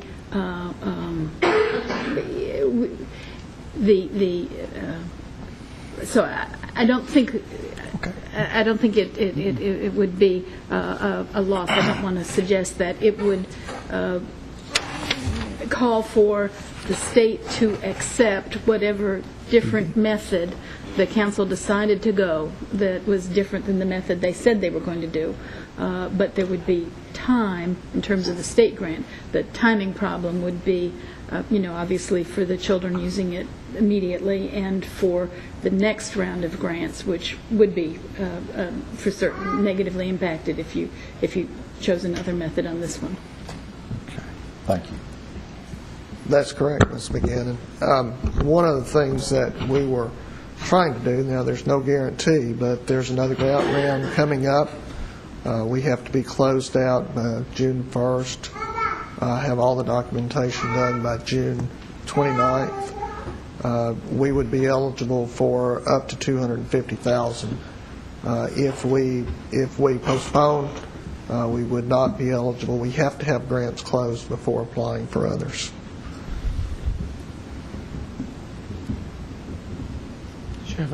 Question? Yes, and once again, Chris, I agree with you. These decisions are hard, but we were elected to make hard decisions. I'm one, and all council members, we listen to our citizens who put us up here. And if it goes with the bid, I don't see it as a lose-lose situation. I see a win-win, because the main concerns that were posed to me was local. Let's use local. So if the council, if we do vote on the proposal that the Parks and Recreation Department has presented to us, we will be winning on the local side, because equipment, hotel, everything is going to be local. So I see a win-win, and here again, yes, ma'am, half a loaf is what I'm looking at. And right. It's hard. I understand. But there won't be any losers, I don't see, because we are going local. If that is exactly what we're going to do, they have promised, if we go with this company, to go local. Equipment, yes, hotel, what else? Yes, Ms. Phillips is here, and she can stand and say yes, she is going to do that. To Ms. Phillips, are you here? Right back here. That is what she has told us. That's the commitment that she's made. And what are we going local on again? All the things, the concrete, the mulch, the equipment rentals, all the other things, except that I told you all the equipment on all the companies is manufactured out of state. So Ms. Phillips says that they'll be here over a month, that she'll have all of her folks in local hotels, eating in the restaurants, etc. Excuse me, Mr. Gilley. Not to be argumentative, but just to be clear, that we cannot force them to do that. If they find subcontractors in Nashville or Franklin that they find to be cheaper for their bid, they're going to be free to do that. If their employees would prefer to stay outside the city limits of Murfreesboro to eat, shop, and sleep, we can't force them to stay in here. So we're saying that they're offering to do that locally, but there's no guarantee of that. The other point I want to make is when it comes to maintenance and upkeep on it, we've got somebody here locally that's right here to take care of those needs, as opposed to someone from out of state having to be called in on that. That's the only points I want to make. Understand. And Mr. Gilley, that was one of the things that we looked at. We call references. Smyrna has a miracle playground. Athens, several other places. All of them said they had exceptional service, no problems.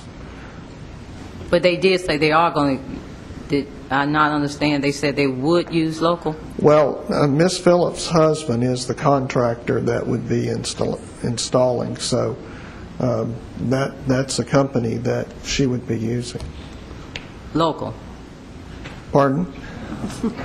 I understood you say they would be using local, rental, local. They would. They would be buying all their materials local. Can we make them do that? My question is, we cannot make them do that. They can tell us they're willing to do that, but if they decide to shop around and find it somewhere else, we can't demand in writing that they only shop locally, I don't think. Can we? Mr. Gilley, I understand what you're saying. It's just a commitment. She's standing back there. Well, I would assume that any bidder would try to go with a low bidder, whether they Whether lived they're in local or not. Murfreesboro, whether they lived in Rutherford County, whether they lived in Coffee County, whether they lived in Kentucky. And that's the point that I'm making. Yeah. Right, but she was saying that she was raising her hand when I said we will definitely use local, and she said shaking her head. We're yes. not asking anybody else to make that commitment, though, so. We cannot ask a contractor we hire on any bid that we let out to make that kind of commitment. I don't think, can we, Ms. McGee? No, I wasn't asking, but she volunteered and said they would. I was just asking. But if she changes her mind along the way, we have no recourse to say, wait a minute, you promised us that you would do that. That's the only point. I'm not trying to argue, that's just the point I'm making. Oh, no. We just discussed. All right, let me try to put this to bed. I heard what Chris was talking about. Chris was a member of the committee. I know some of the folks on the committee are very passionate and very committed. I wasn't involved in the process, don't know much about the process, but what all I've heard, I'm going to support the committee's decision to approve of the process. I mean, Kids Zone was third in the considerations. Am I not correct? Correct. I'm going to make a motion to recommend we accept your recommendation for the low bidder, or however you want to put it. That's my motion. That it would be to accept the Parks and Recreation Commission's recommendation. That's right. Is there a second? We got to vote on it one way or the other, so I'll second. All right, we have a motion and second. Any questions on the motion? This motion is to accept the recommendation of the Parks and Recreation Commission. Please call the roll, Ms. Wright. Vice Mayor Bratcher. Pass. Mr. Gilly. No. Ms. Gels Harris. Yes. Mr. McFarland. Yes. Mr. Washington. Yes. Mr. Young. Yes. Mayor Bragg. Yes. Thank you. Yes, thank you. Thanks to your staff and to those of your staff and to the local folks who work there, and for all of you who have come tonight regarding this issue. We certainly appreciate your presence and those emails and calls. Please stay in touch. At this time, we'll consider recommendations of the Assistant City Attorney with regards to condemnation for a Murfreesboro Electric Department electric substation on Manchester Pike. Mr. Ives. Mayor Bragg, members of council, always a privilege to be here. I am here tonight on behalf of Murfreesboro Electric Department. MED has need to build another substation in the southeastern part of our community to adequately meet the increasing electrical demands in that area, and specifically to make sure that there is a reliable power supply for Amazon when that facility opens here sometime a little bit later this year. The proposal, the recommendation before you is to ask you to authorize us, the legal department, the city, to act on behalf of MED to condemn a piece of property to build this substation on. In my memo to you, I said that we had not heard back from the landowner, and we had not at that time. However, since that time, the landowner has been in contact with Mr. Sachs.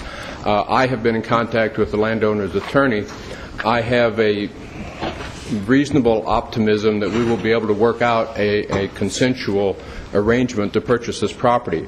However, we're here tonight still asking you to approve the condemnation, and we anticipate that we will file that condemnation action in the fairly near future. The reason is that there are some bills, as I think many of you know, all of you probably know, there are some bills in the legislature that would that could impact municipalities' abilities to condemn property. I don't think they'll take that away from us, but certainly there are some bills that could slow us down, and that could be a critical factor in terms of getting this substation up and running in time to be able to serve the customers we have out there. So while we will certainly continue to negotiate and we are hopeful that we can reach an agreement, we do ask your authority to go ahead and condemn, and would tell you that we expect to go ahead and file the condemnation quickly or soon, and then keep talking and try to reach a resolution. Any questions? And also, Mr. Sachs, General Manager, and Mr. Kimball, the Chief Engineer for MED, are here if you have any technical questions. Oh, and if we could have the overhead on, I almost forgot. Just to give a little better view of where this substation is going to be, it is on the just off of Manchester Pike, about a half mile, maybe two-thirds of a mile south of Joe B. Jackson. It will sit right underneath a TVA transmission line, so the power can drop feed down to it easily, and then MED will run lines back up Manchester and across Joe B. Jackson to service the other facilities. And this will also provide power, source of power for when more development occurs in this area, which I think as things are going, there's a reasonable suspicion that in the next few years that it will. I would also say that MED has had this substation under consideration for some time, actually for several years. They've been looking at options and had a lot of discussions with a lot of people, and come down to it now that this is their recommended best site for this substation. It's already in a transmission line easement, is that correct? About half of it will be under the transmission line easement. The other half will be outside, essentially between the transmission line and the highway, Manchester Pike. Other questions regarding this request? Mayor? Yes. Mr. Ives or Mr. Sachs, Mr. Kimball, is this off the Manchester Highway 100 yards, 200 yards, 300 yards, or is it going to be directly on the Manchester Highway? It will be just a few feet. You know, it won't. I don't think it'll be 100 yards. It'll be just a few feet, really, off of the Manchester right-of-way.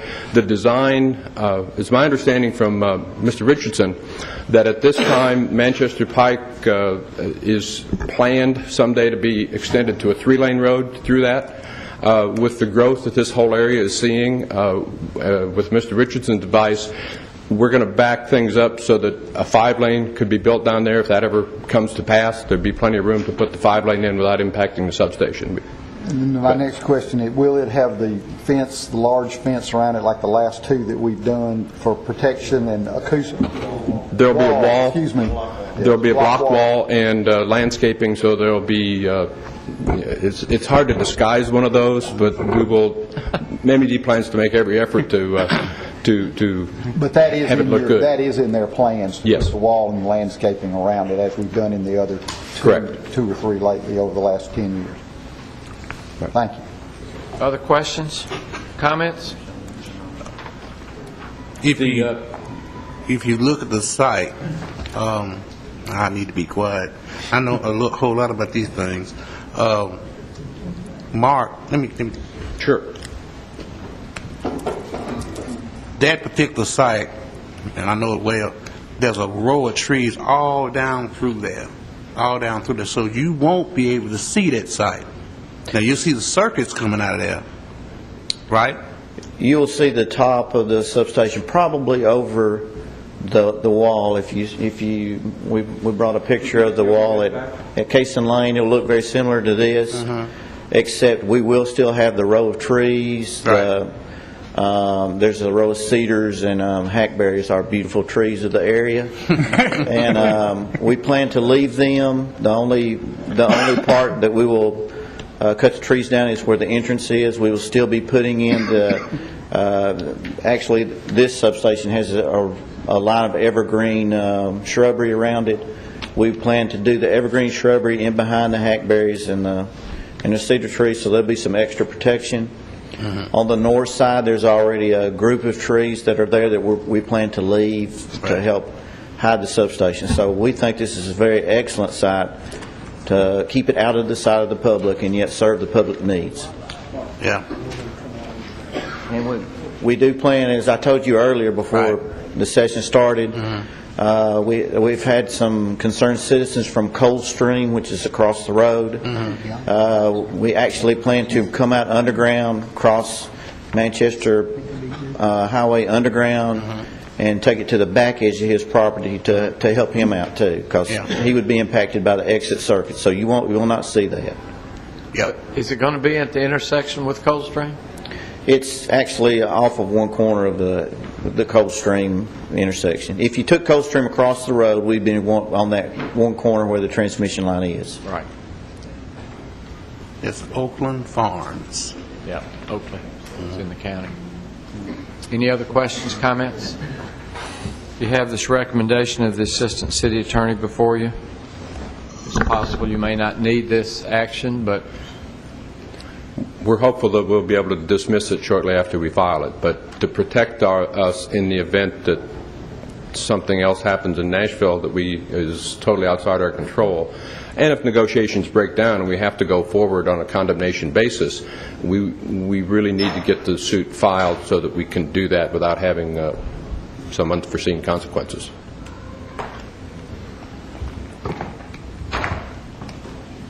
what are your wishes?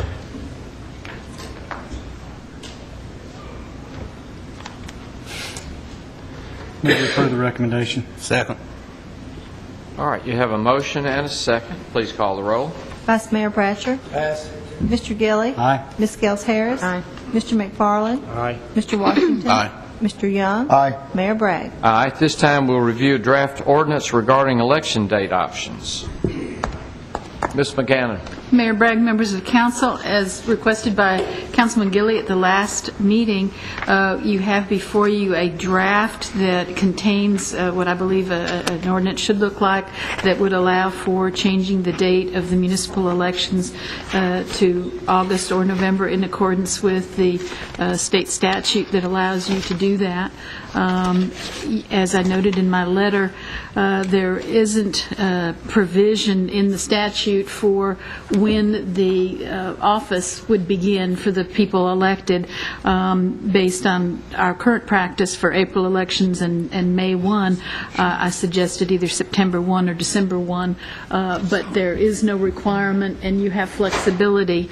And so depending upon what action the council wishes to take in terms of which term, if any, and the effective date, as discussed with you before, because of the issues that I believe are significant in the section of the charter that deals with vacancy, it would, as noted in Section 4, propose to not take effect until 15 days after its passage on third and final reading, or July 1st, 2013, whichever occurs last, so that the council could have some discussion about which path it wanted to take about the vacancy question in terms of the ability to appoint when there are vacancies that it does not currently have, and to change the language in the charter talking about dates. So that was drafted with that issue in mind.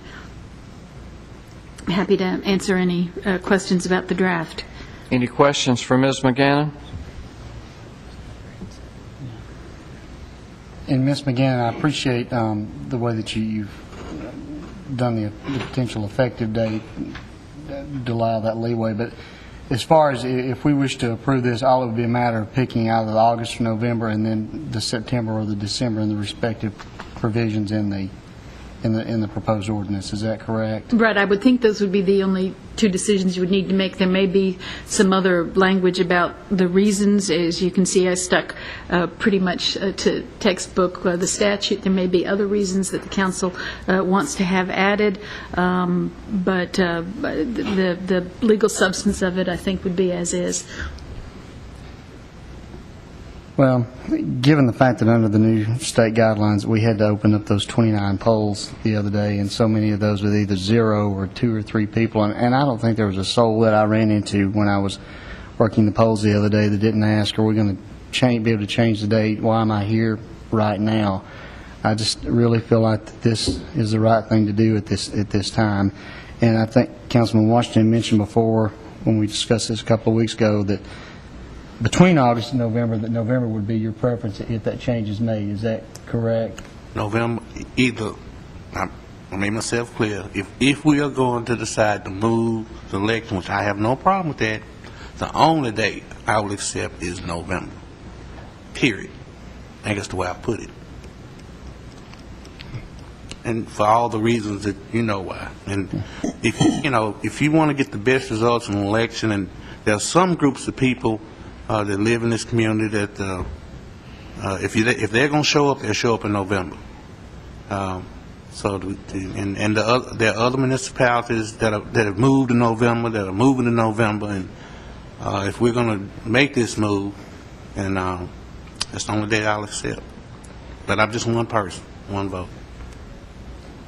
I think this is very gratifying to me, because when I ran in 2010, and Mayor, you alluded to this in an article in the newspaper here recently, that this is one of the things that I really campaigned for, was moving the election date.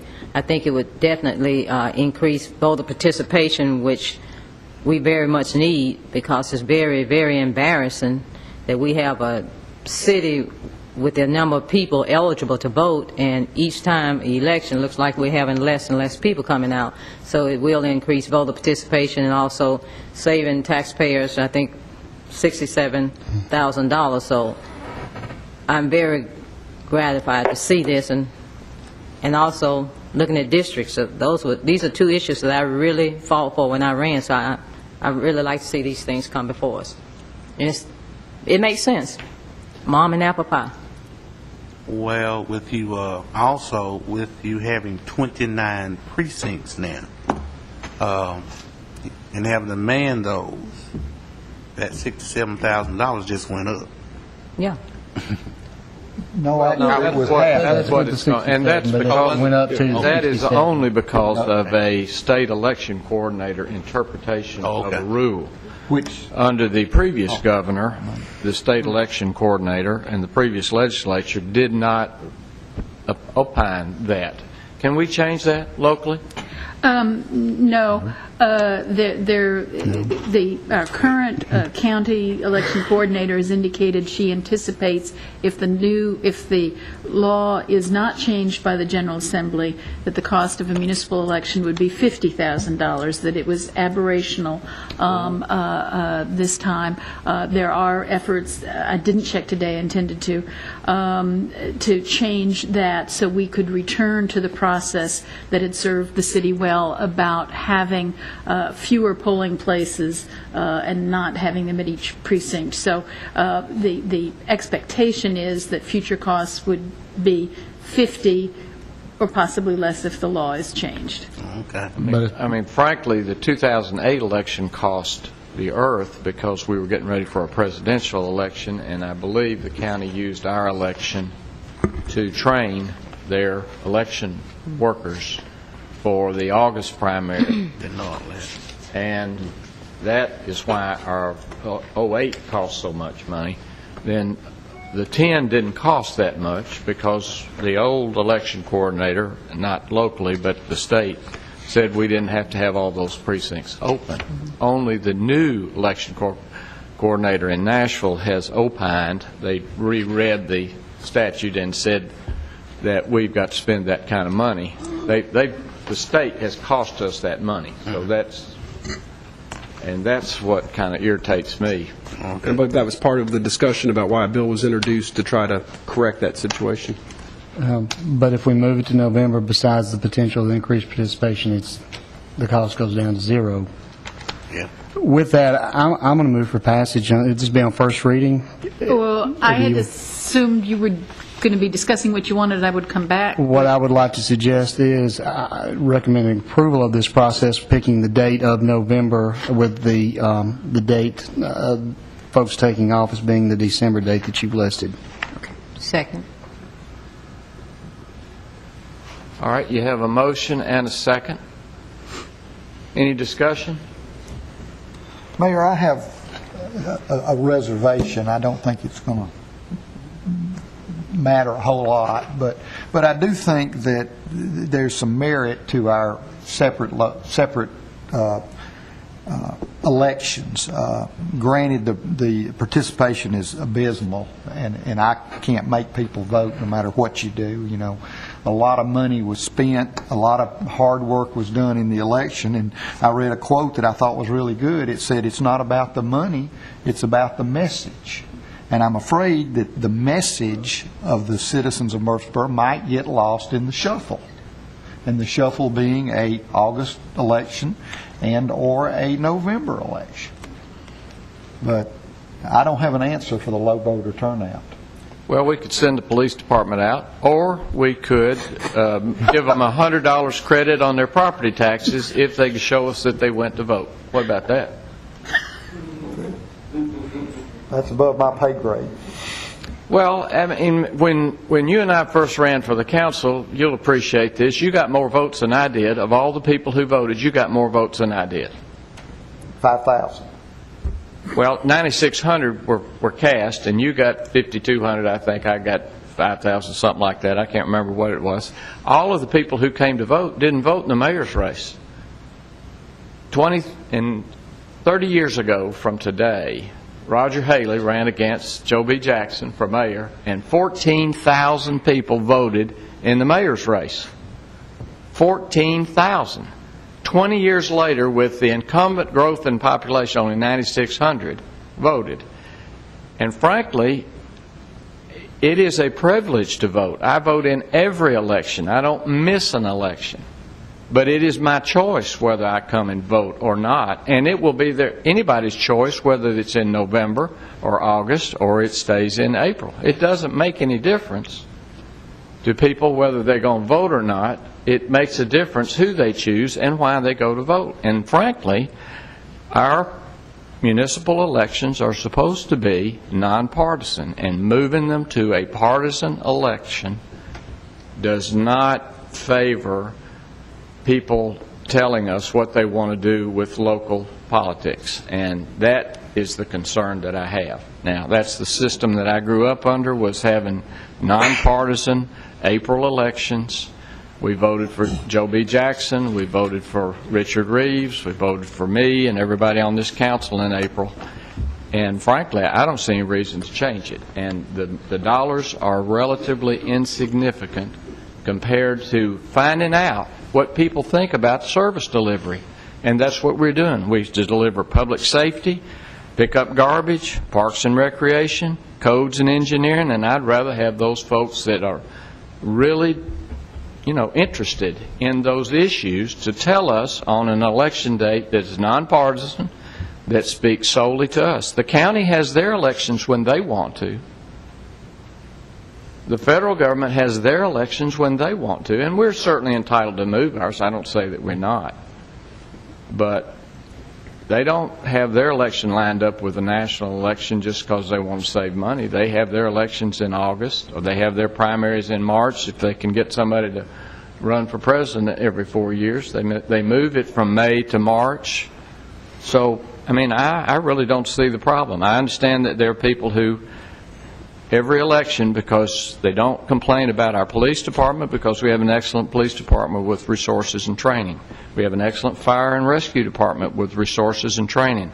We pick up their trash. We answer the phone when they call with a concern that they want their neighbor taken to do something that they won't ask their neighbor to do, or that their neighbor won't do even if they are asked. So, frankly, I think the reason people don't come and vote, possibly half of the people who are registered really want to vote in the national election because they think that really pertains to them, that national election is what they want to elect in. And there's no guarantee that they'll vote in the city election if we move it to November. No guarantee. And that's why I brought the point about people voting for Mr. Young who didn't vote in the mayor's race. They couldn't make up their mind, or they didn't know anybody. So I'm just, that's just my opinion, and I may be wrong. That's what Mr. Miller said on his rants all the time. I like having it where I find out whether our people are interested in our services and what we're doing. And none of the issues that came up, and I'm very thankful for this, and I thank our city staff, none of the issues that came up in the race, other than the city's debt, which the city's general fund debt is about $216 million, of which a little over 60% of it was for roads, and most of the balance would be for schools. There were no issues of service delivery, and that's what I think we need to run on, is how well we're making the city staff do what our city is supposed to do for the tax dollars that we spend. So I appreciate you wanting to move it. You got no guarantees that anybody is going to vote in the city elections in November or August or any other day you've got, because we do not require people to come to vote. When we see communist countries and they have to vote, I understand that. That's the rule. you got to vote. But that's just my opinion. From an economic standpoint, and you made some good points, Mayor, I would like to see us try this. You know, it's nothing to say we have to keep it, but saving taxpayers' money, I think is a big thing also. And we do have excellent departments in our city, but seemingly we have to do something. It's really, here again, it's embarrassing. A city this size, and we have less and less people voting for whatever reason. People fighting on foreign soil just so we can have the right to vote, and we don't get out and vote. I mean, that's... But that really doesn't have anything to do with the date. It's just people don't vote. But what I'm saying is, I don't know why, and maybe changing it, we'll get more. I don't know. I just have one comment. I think Mr. Gilley, Ms. Scales, Mr. Young, the mayor, everyone's brought up good points. I was talking to a gentleman the other day about this issue, and the one thing that I brought up to him that, you know, and I'm not, whether we move the vote or not, you know, if I run again, if you vote for me in November, great. If you vote for me in April, great. I mean, people are going to vote for you if they like you. If they don't like you, they're not going to vote for you. So, I mean, we could put it in January if we want to. But the main issue, and I'm not a political person, so I may be in the wrong job sitting up here. But the one thing that we do in Murfreesboro, and the one thing that I do like about this city council, is it's not red, it's not blue. It's not Republican, it's not Democrat, it's what's right for Murfreesboro. Now, I am an accountant, so I am conservative by nature. But, you know, the one thing that I will fight as long as I'm on this council is moving an election date should not be partisan. The issues that we deal with here are not partisan issues. And I see a push of where that's trying to be done in whether it be the county or the city or whoever, and I don't agree with that. You know, I think that like the mayor said, we deal with service delivery, we deal with parks and recreation, we deal with playgrounds. You know, we don't deal with pushes to make elections partisan. So that, and when I talked to Mr. Shirley about this, he was like, you know, that's a good point, I hadn't thought about that. So that is my number one concern with moving the election date, is it turns the city council, and Murfreesboro has been such a progressive government, and we live in a great city, that we turn it into partisan. And so that's not working real well in Washington right now. So I would, you know, like us to make sure and keep that in our forefront, that we do what's right for the citizens of Murfreesboro, not what's political. Well, speaking of the citizens of Murfreesboro, we're looking at 7 people making the decision. Why don't we let the citizens decide what they want by putting it on a referendum, and let the citizens decide instead of 6 people making the decision for the citizens? What's wrong with that? Since we're talking about citizens voting, why not put it on the referendum and let the citizens decide? That's fine with me. That's what I've been saying for the last 4 years. You know, we want citizens' input on everything else. Let's get the input on it. I trained that girl real good, boy, I tell you. That lady. Lady. But I've said it before. This decision is not, what Shane was saying is my biggest concern, because we're beginning to become a real partisan country, and that's just plain wrong. That's why you can't get nothing done. And excuse what the purpose really is for the election. I mean, the DNJ talks about the low voter turnout, this, that, but you know what? Those folks that took the time to vote took the time to come out there specifically to vote for somebody, pro or con, on the issues that affected only the city, not Washington D.C., not a congressman, not nobody over here, or Republican or Democrat and all that kind of good stuff, specifically for the city.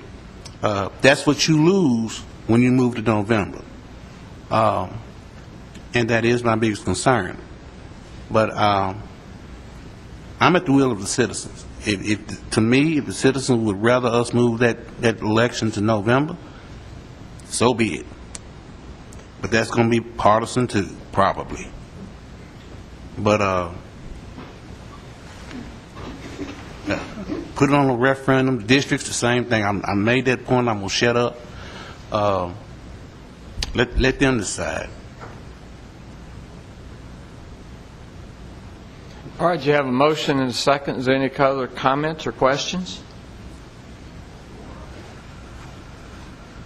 So your motion is to take this ordinance, Go ahead and make the election date. make it November and make these, would extend all of our terms and, well, extend 4 of us. 4 of your terms to December as opposed to May because of the change. Right, till the end of November, and then swear in first meeting after December. Okay, you have a motion and second. Please call the roll.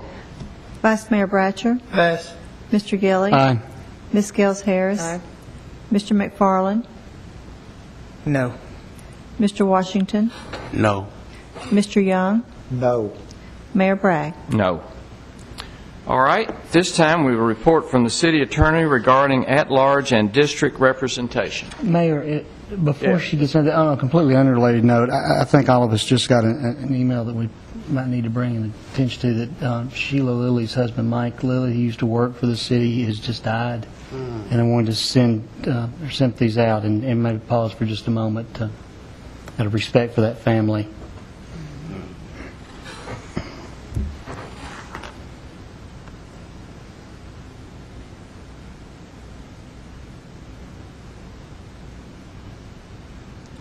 Thank you, Mr. Gilly. This time, a report from the city attorney regarding at-large and district representation. Ms. McGannon. Mayor Bragg and members of the council, Councilwoman Harris asked for a report on what would be involved, and because this is a complex issue, I will try and follow the letter that I sent you in outlining the issues to you. Please stop me as there are questions, because if I'm looking at my notes, I may not see that you have one. The first point I want to make to you is that the council has a choice. We have an existing charter provision in Section 14 of the charter, a copy of which was provided to you.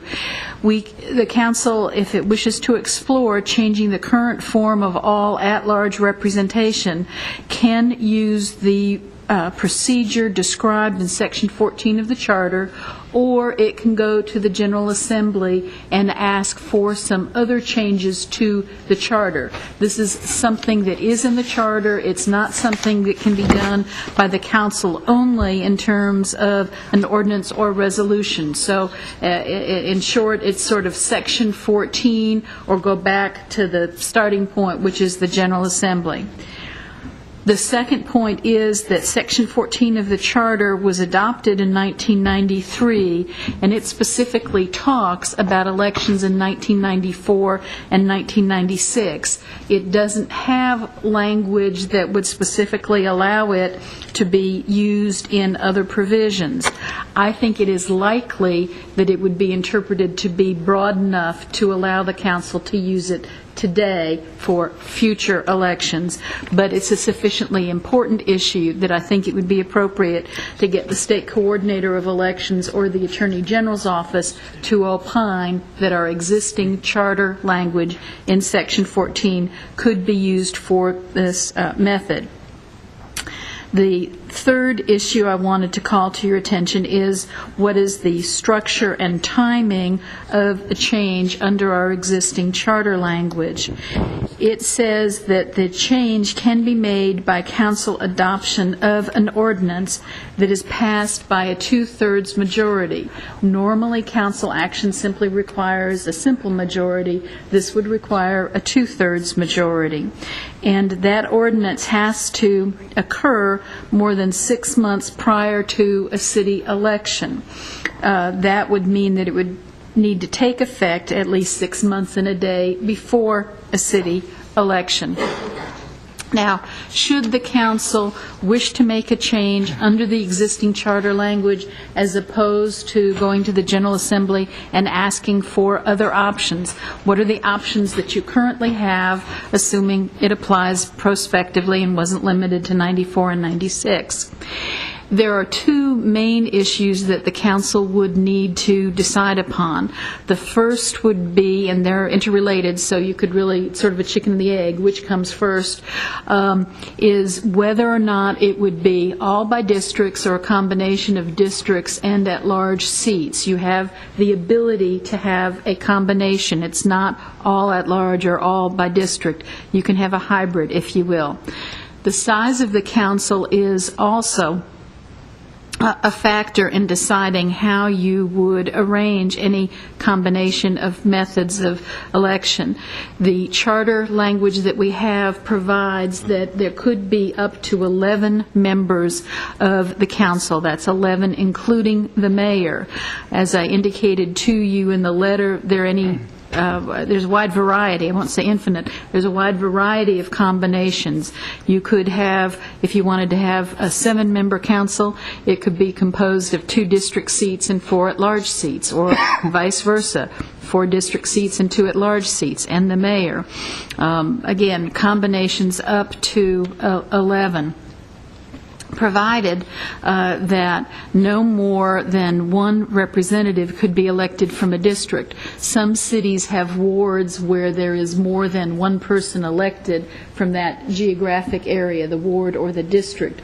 The charter language that we've got says no more than 1 district representative from a district. An at-large representative and a district representative could both live in the same district, but you would not be able to have 2 district representatives in the same district. Mr. Young, did you have a question? No, you answered my question. Thank you. You're good. The charter language also has certain provisions relative to the mayor. It assumes that the mayor is elected at large for a 4-year term as a member of the city council, but it indicates that the ordinance that the council would have to adopt to make any change would be able to, Mayor, to strip the mayor of voting privileges. My pleasure. So there could be Throw me in the briar patch. a non-voting mayor. My recommendation would be that whether the mayor votes or doesn't vote in any change, that you would always have an odd number of voting persons to reduce the likelihood of ties. In addition to deciding the form of representation at large district or a combination and the size of the city council, the charter language also requires the council to approve what the districts were. The districts, like the ordinance, would have to be adopted at least 6 months before a city election. Those 2 decisions could be made in one ordinance or they could be made separately so long as both met the time requirements. The districts would have to be established based on the most recent federal census data. They would have to be reasonably compact, contiguous, with substantially equal populations. The districts would have to be described in writing and on maps that would have to be filed with the city recorder and the county election commission. Because the districts would be used for voting, I suggest it would be appropriate to consider the voting precincts that we have recently established based on the federal census. I also suggest that it would be important to study to make sure that any proposed district did not create a barrier to a fair election. As I indicated, based on when this was studied back in the mid-'90s and the housing demographics that have happened since then, I do not believe we would have, with an 11-member at most council, a majority-minority district, but the issues of racial and ethnic demographics in establishing a district should be considered because of the possibility of legal challenges. The Other thing I want to point out is the provision in subsection E2, Section 14 of the Charter, which would impact those persons who were elected on Tuesday, assuming that this was talked about for a change for the 2014 election. In that, excuse me, depending upon how the map was written, 1/2 of the persons in at-large seats would have to run in the first election, and 1/2 of the district persons. So you wouldn't go totally with a new election, scrapping everybody runs, and you'd have district and at-large. It would be 1/2 of the districts and 1/2 of the at-large seats in the election. And because of the limitation that only one person can be from a district, the impact on incumbents with the district mapping and choosing which district is selected could have some consequences for incumbents if the mapping worked out that way, such that persons whose term would not be up for election could have some issues. As complex issue, I think I describe it better in the letter than I did just now. I also shared with you that because of the difficulty in creating maps that are in accordance with the standards about being contiguous and equal and not having any barriers to a fair election and considering precincts, that most cities who are involved in reapportionment, and far rarer, but also, as Murfreesboro would be, establishing districts, generally use a specialist. There would be some cost associated with that. Many also use committees to advise the specialist in addition to city staff, so that the council wouldn't have to be poring over the map alternatives from the very beginning of the process. So there would be potentially some cost involved in either an expert or a committee. And another cost factor the council would want to consider would be the impact on the increase in the size of the council on cost issues. The next major topic that the council needs to be aware of is that there are some issues relative to the city school board. Some of you who were on the council at the time the Education Improvement Act was passed in 1992 may recall that we had Most of us weren't born. Still very close to his heart. I recall it well, just like yesterday.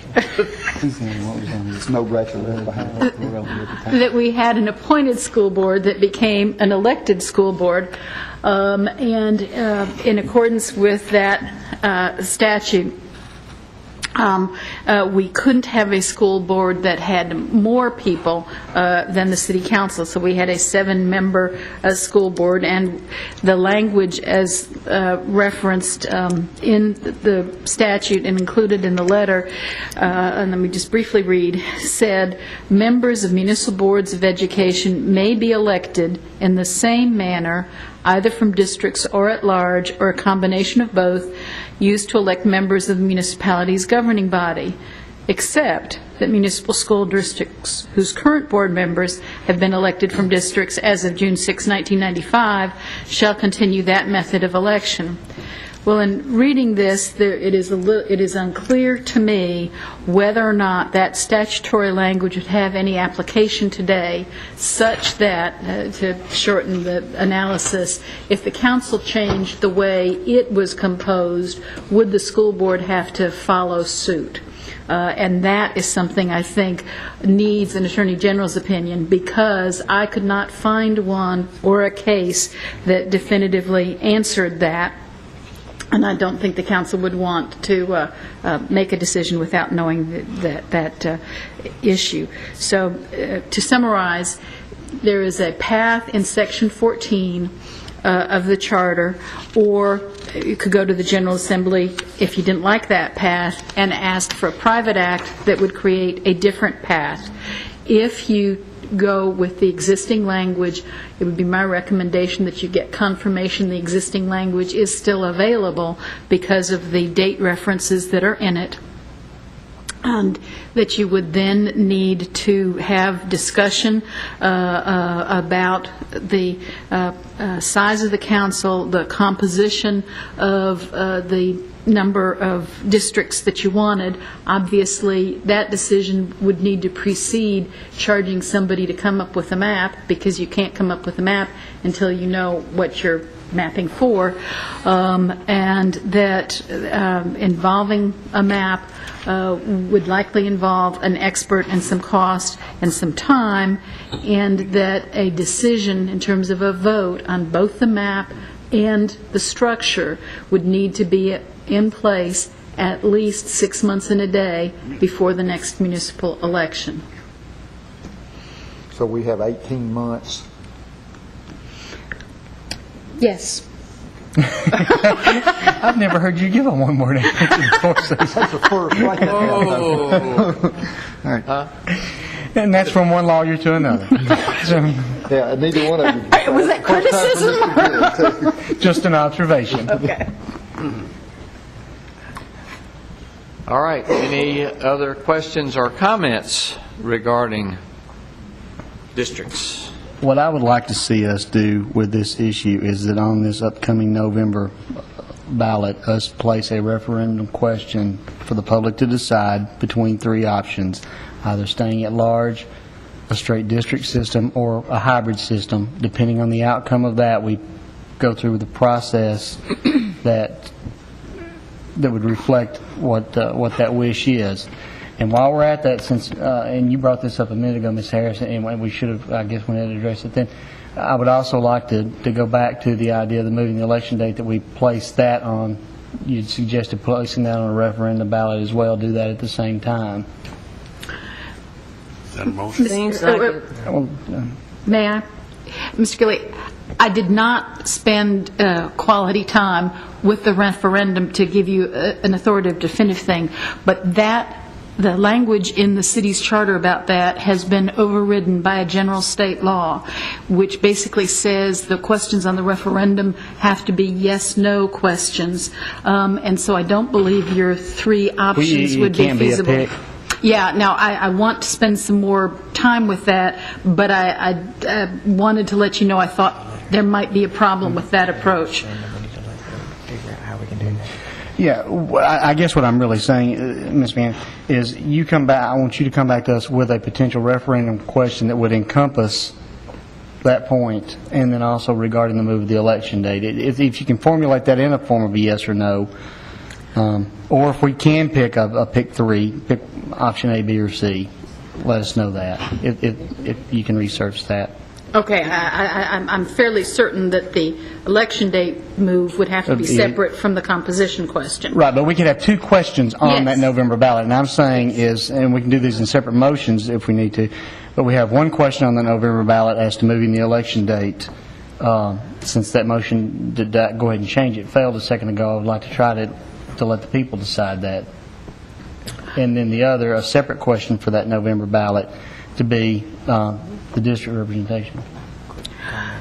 I will research and come back to you with what the options are, depending upon the structure. It might not be the November election that it would have to be held on, but I'll come back to you with more information about that. If Would it be possible, I mean, because I think whatever decision that we make, I don't think it's the decision that I've been consistent with is that the council members, I think that we're talking a change in our government, so I think that's a pretty big change.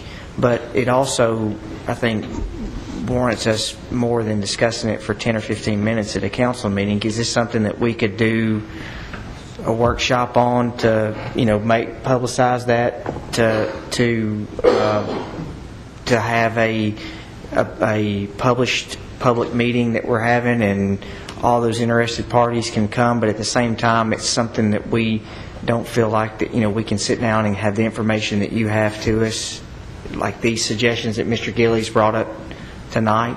Is that something that would be possible that we could do? and that be our sole issue to sit down and talk about that? You can certainly have special meetings that are limited to one topic, and you can certainly have, a series of them. If you wanted to have one where you just got facts and then another one where you asked for public input, that would be possible. You may want to stagger them to try some of the things I've indicated I believe you need an Attorney General or the coordinator's opinion on, I think would be fairly, important facts. You might, but certainly I need Councilman Gilley's request to give you some information about what your options are with a referendum. You've got a lot of flexibility there.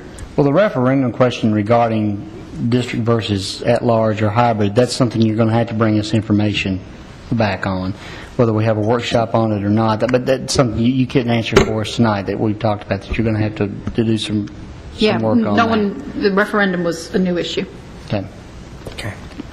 But now, as to back to the moving the election date, that can be formulated on a ballot question as a yes or no question, since it was voted down tonight for us to just simply move the date, correct? Yep, referendums on a yes/no move the date. Whether that can come from the council as a request or whether it would come as a petition is something I want to spend some time on, because, as I say, our charter language has been changed by the state statute, and I want to be sure to give you accurate information on that. Okay. Can you come back to us? I said that I would. Okay. I have. Oh, thank you. I'm fast to request. Ms. McGinn, you've done a great job pulling all this information together, and you have. That's everything you do is extremely thorough, so you do a good job. I think one thing that would be appropriate, too, is for maybe Mr. Gilley could do this and Ms. Harris could talk about what public policy changes you would envision if moving to a hybrid or a district representation. And the reason I say that is I think our voters would like to know what reasons you have for wanting to change the system we have now, other than just to change it. So what are the public policy answers? What are the differences in the management of city government, not the elected officials, but the staff, that would come from district representation? In other words, why? I think that would be helpful to our public to know why you want to change it, why that would make a difference in public policy, and what public policy issues would be handled differently that way. Not just the political answers, but how we would handle our staff differently and what benefit there would be to taxpayers. And it boils down to pros and cons. That's what we look at. That's what he's saying. Right, Mayor? Yep. Exactly. Yeah. I have a question. Mr. Young. Mr. McFarland said it so eloquently, if we change our form of government, I want to have a really good understanding of all kinds of things. The school board, and but the census, what about reapportionment? How is that going to affect? All these questions. Is a study session, a work session? I think we need to do that. I'm not sure how to do that. She's going to report back to us, but I think that might be important for the council, because we're going to listen to the community and we're going to answer a lot of questions, and we want to have the right data. Right. I think we definitely need to look at the census and not necessarily go by the zoning that we have for the schools right now, because I think when we're looking at zoning, we need to look at economic, bring that in, status of people. And I don't think sometimes if we're going to go, we shouldn't go by the school zones, because not necessarily is that a fair assessment. A lot of things need to be taken into consideration when we're looking at rezoning. Well, the school zones are set by the size of the school. But I'm saying when we're looking at the districts, we have to bring in not only the amount, but we need to look at some of the economic factors of the people in the areas. That's going to be a biggie. See, we have census tract information now. Yes, sir. And are they limited to the city?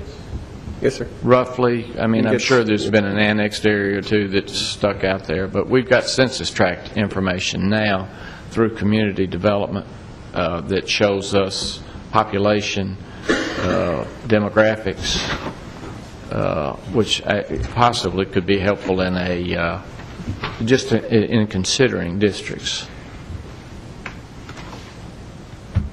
I keep saying 43 years of fair housing has spread the population out. They're in different areas. It's been infill and everything else, so.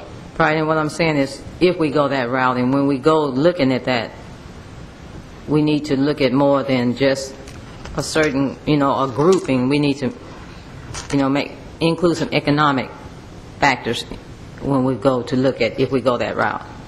I think that would be fair. Okay. Any other questions regarding this report? And we'll look forward to future reports and whatever else we need to do to make that consideration regarding at-large and district representation, whether to leave the mayor a voting member or not. Be sure and put a lot of information on that, would you? As I understand it, my new request for information tonight is to come back with a report about what is or is not possible for a referenda question. If there are other things Doesn't have like anything to do with- asking me to get an attorney general's You're not gonna get opinion, out I that hadn't easy, heard Mike. it, or asking for cost of experts. I'm not going to the AG yet. I'm just doing referenda research. Okay, just want to be sure. Other questions, comments before we go on to beer permits? Ms. Wright, I know you've been anxiously awaiting this opportunity to speak to us again. I have. We have several tonight, Mayor. We have 2 special event beer permits, one for the Oaklands Association and one for youth empowerment through the arts and humanities, and their applications are in order and meet our requirements. We also have a regular beer permit application from a convenience store at 1698 Memorial Boulevard with an ownership change, and a restaurant at 1970 Medical Center Parkway, Suite R, with an ownership and name change. They also have met all of our requirements, and I recommend approval. All right, these beer permits have met our requirements. Is there a motion that we accept? So moved. Second. Thank you. Motion and second. Please call the roll. Vice Mayor Bratcher. Aye. Mr. Gilly. Aye. Ms. Gels Harris. Aye. Mr. McFarland. Aye. Mr. Washington. Aye. Mr. Young. Aye. Mayor Bragg. Aye. You have a list before you of the statements to be considered for payment. Are there any questions regarding those statements? If not, is there a motion to pay the bills? So moved. Second. Go ahead. After you. Who made the motion? He did. All right. Made the second. And Mr. Washington, second? Yes. All right. Thank you. Motion second to pay the bills. Call the roll, please. Vice Mayor Bratcher. Aye. Mr. Gilly. Aye. Ms. Gels Harris. Aye. Mr. McFarland. Aye. Mr. Washington. Mr. Young. Aye. Mayor Bragg. Aye. We will have a new kind of divvying up of board and commission appointments after this election, after May 1st. So possibly we'll be giving to each of you a dream sheet, shall we say, of board and commission assignments for council members. So you might look forward to that and be considering where you want to serve and what board or commission. So with a little bit of a change up there, I'll give you that opportunity, and then I'll make my recommendations to you based on what I see there. So I just give you that information. Is there any other business from the staff or from the council to come before the council? Mayor, I've got one item. Yes. We are hard at work at your budget. The budget will be submitted to you by May the 15th. And so we now need to begin to set our budget review sessions so we can get those properly advertised. I've found 4 dates I believe may be acceptable to the council: May the 16th, May the 17th, May the 24th, and June the 6th. We've traditionally started these sessions at 4 p.m., so I wanted to see if we could go ahead and set those dates. Additionally, we would recommend that the City Council conduct its budget public hearing in its June 7th council meeting. Rob, one question. When Patsy called just about the dates, she had mentioned starting at 5. I'm good at 4 every day except for May the 16th. The other 3 days I can start at 4, but on May the 16th I couldn't be here until 5. Okay.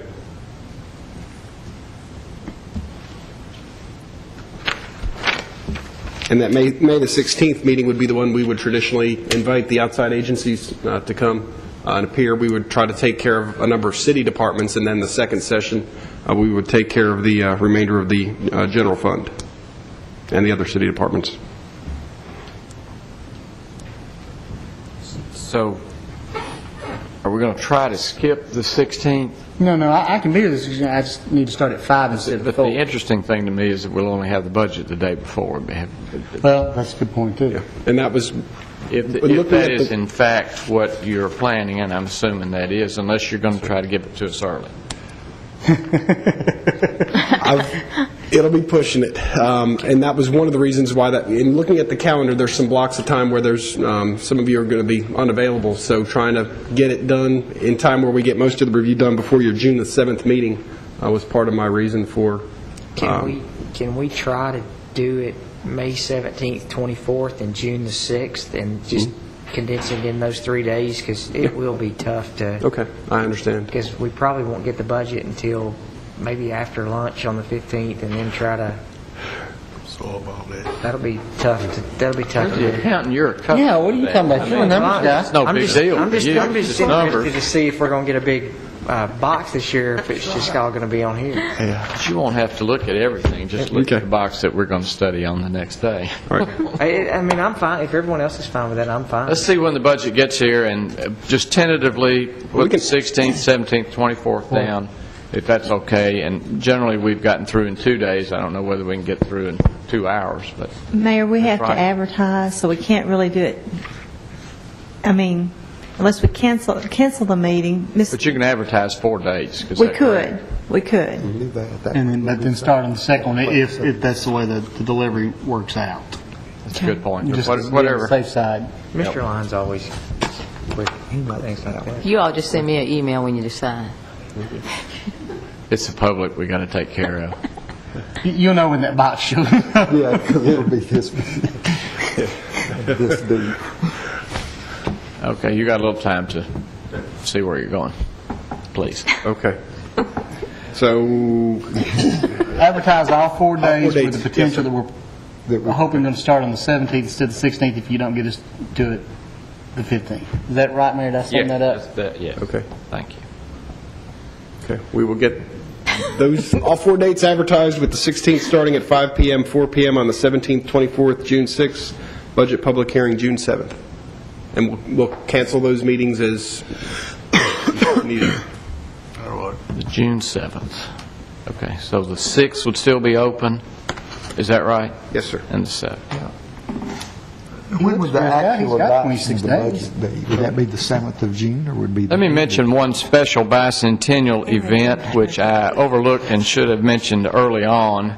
I know our viewers are still here. This Sunday, April 22nd, First Presbyterian, one of the oldest churches in our community, is going to have a bicentennial service, one at 8:30 and one at 11. And I'm not accustomed to announcing church services, but it's a special bicentennial service at First Presbyterian, and they are going to celebrate 200 years in the community.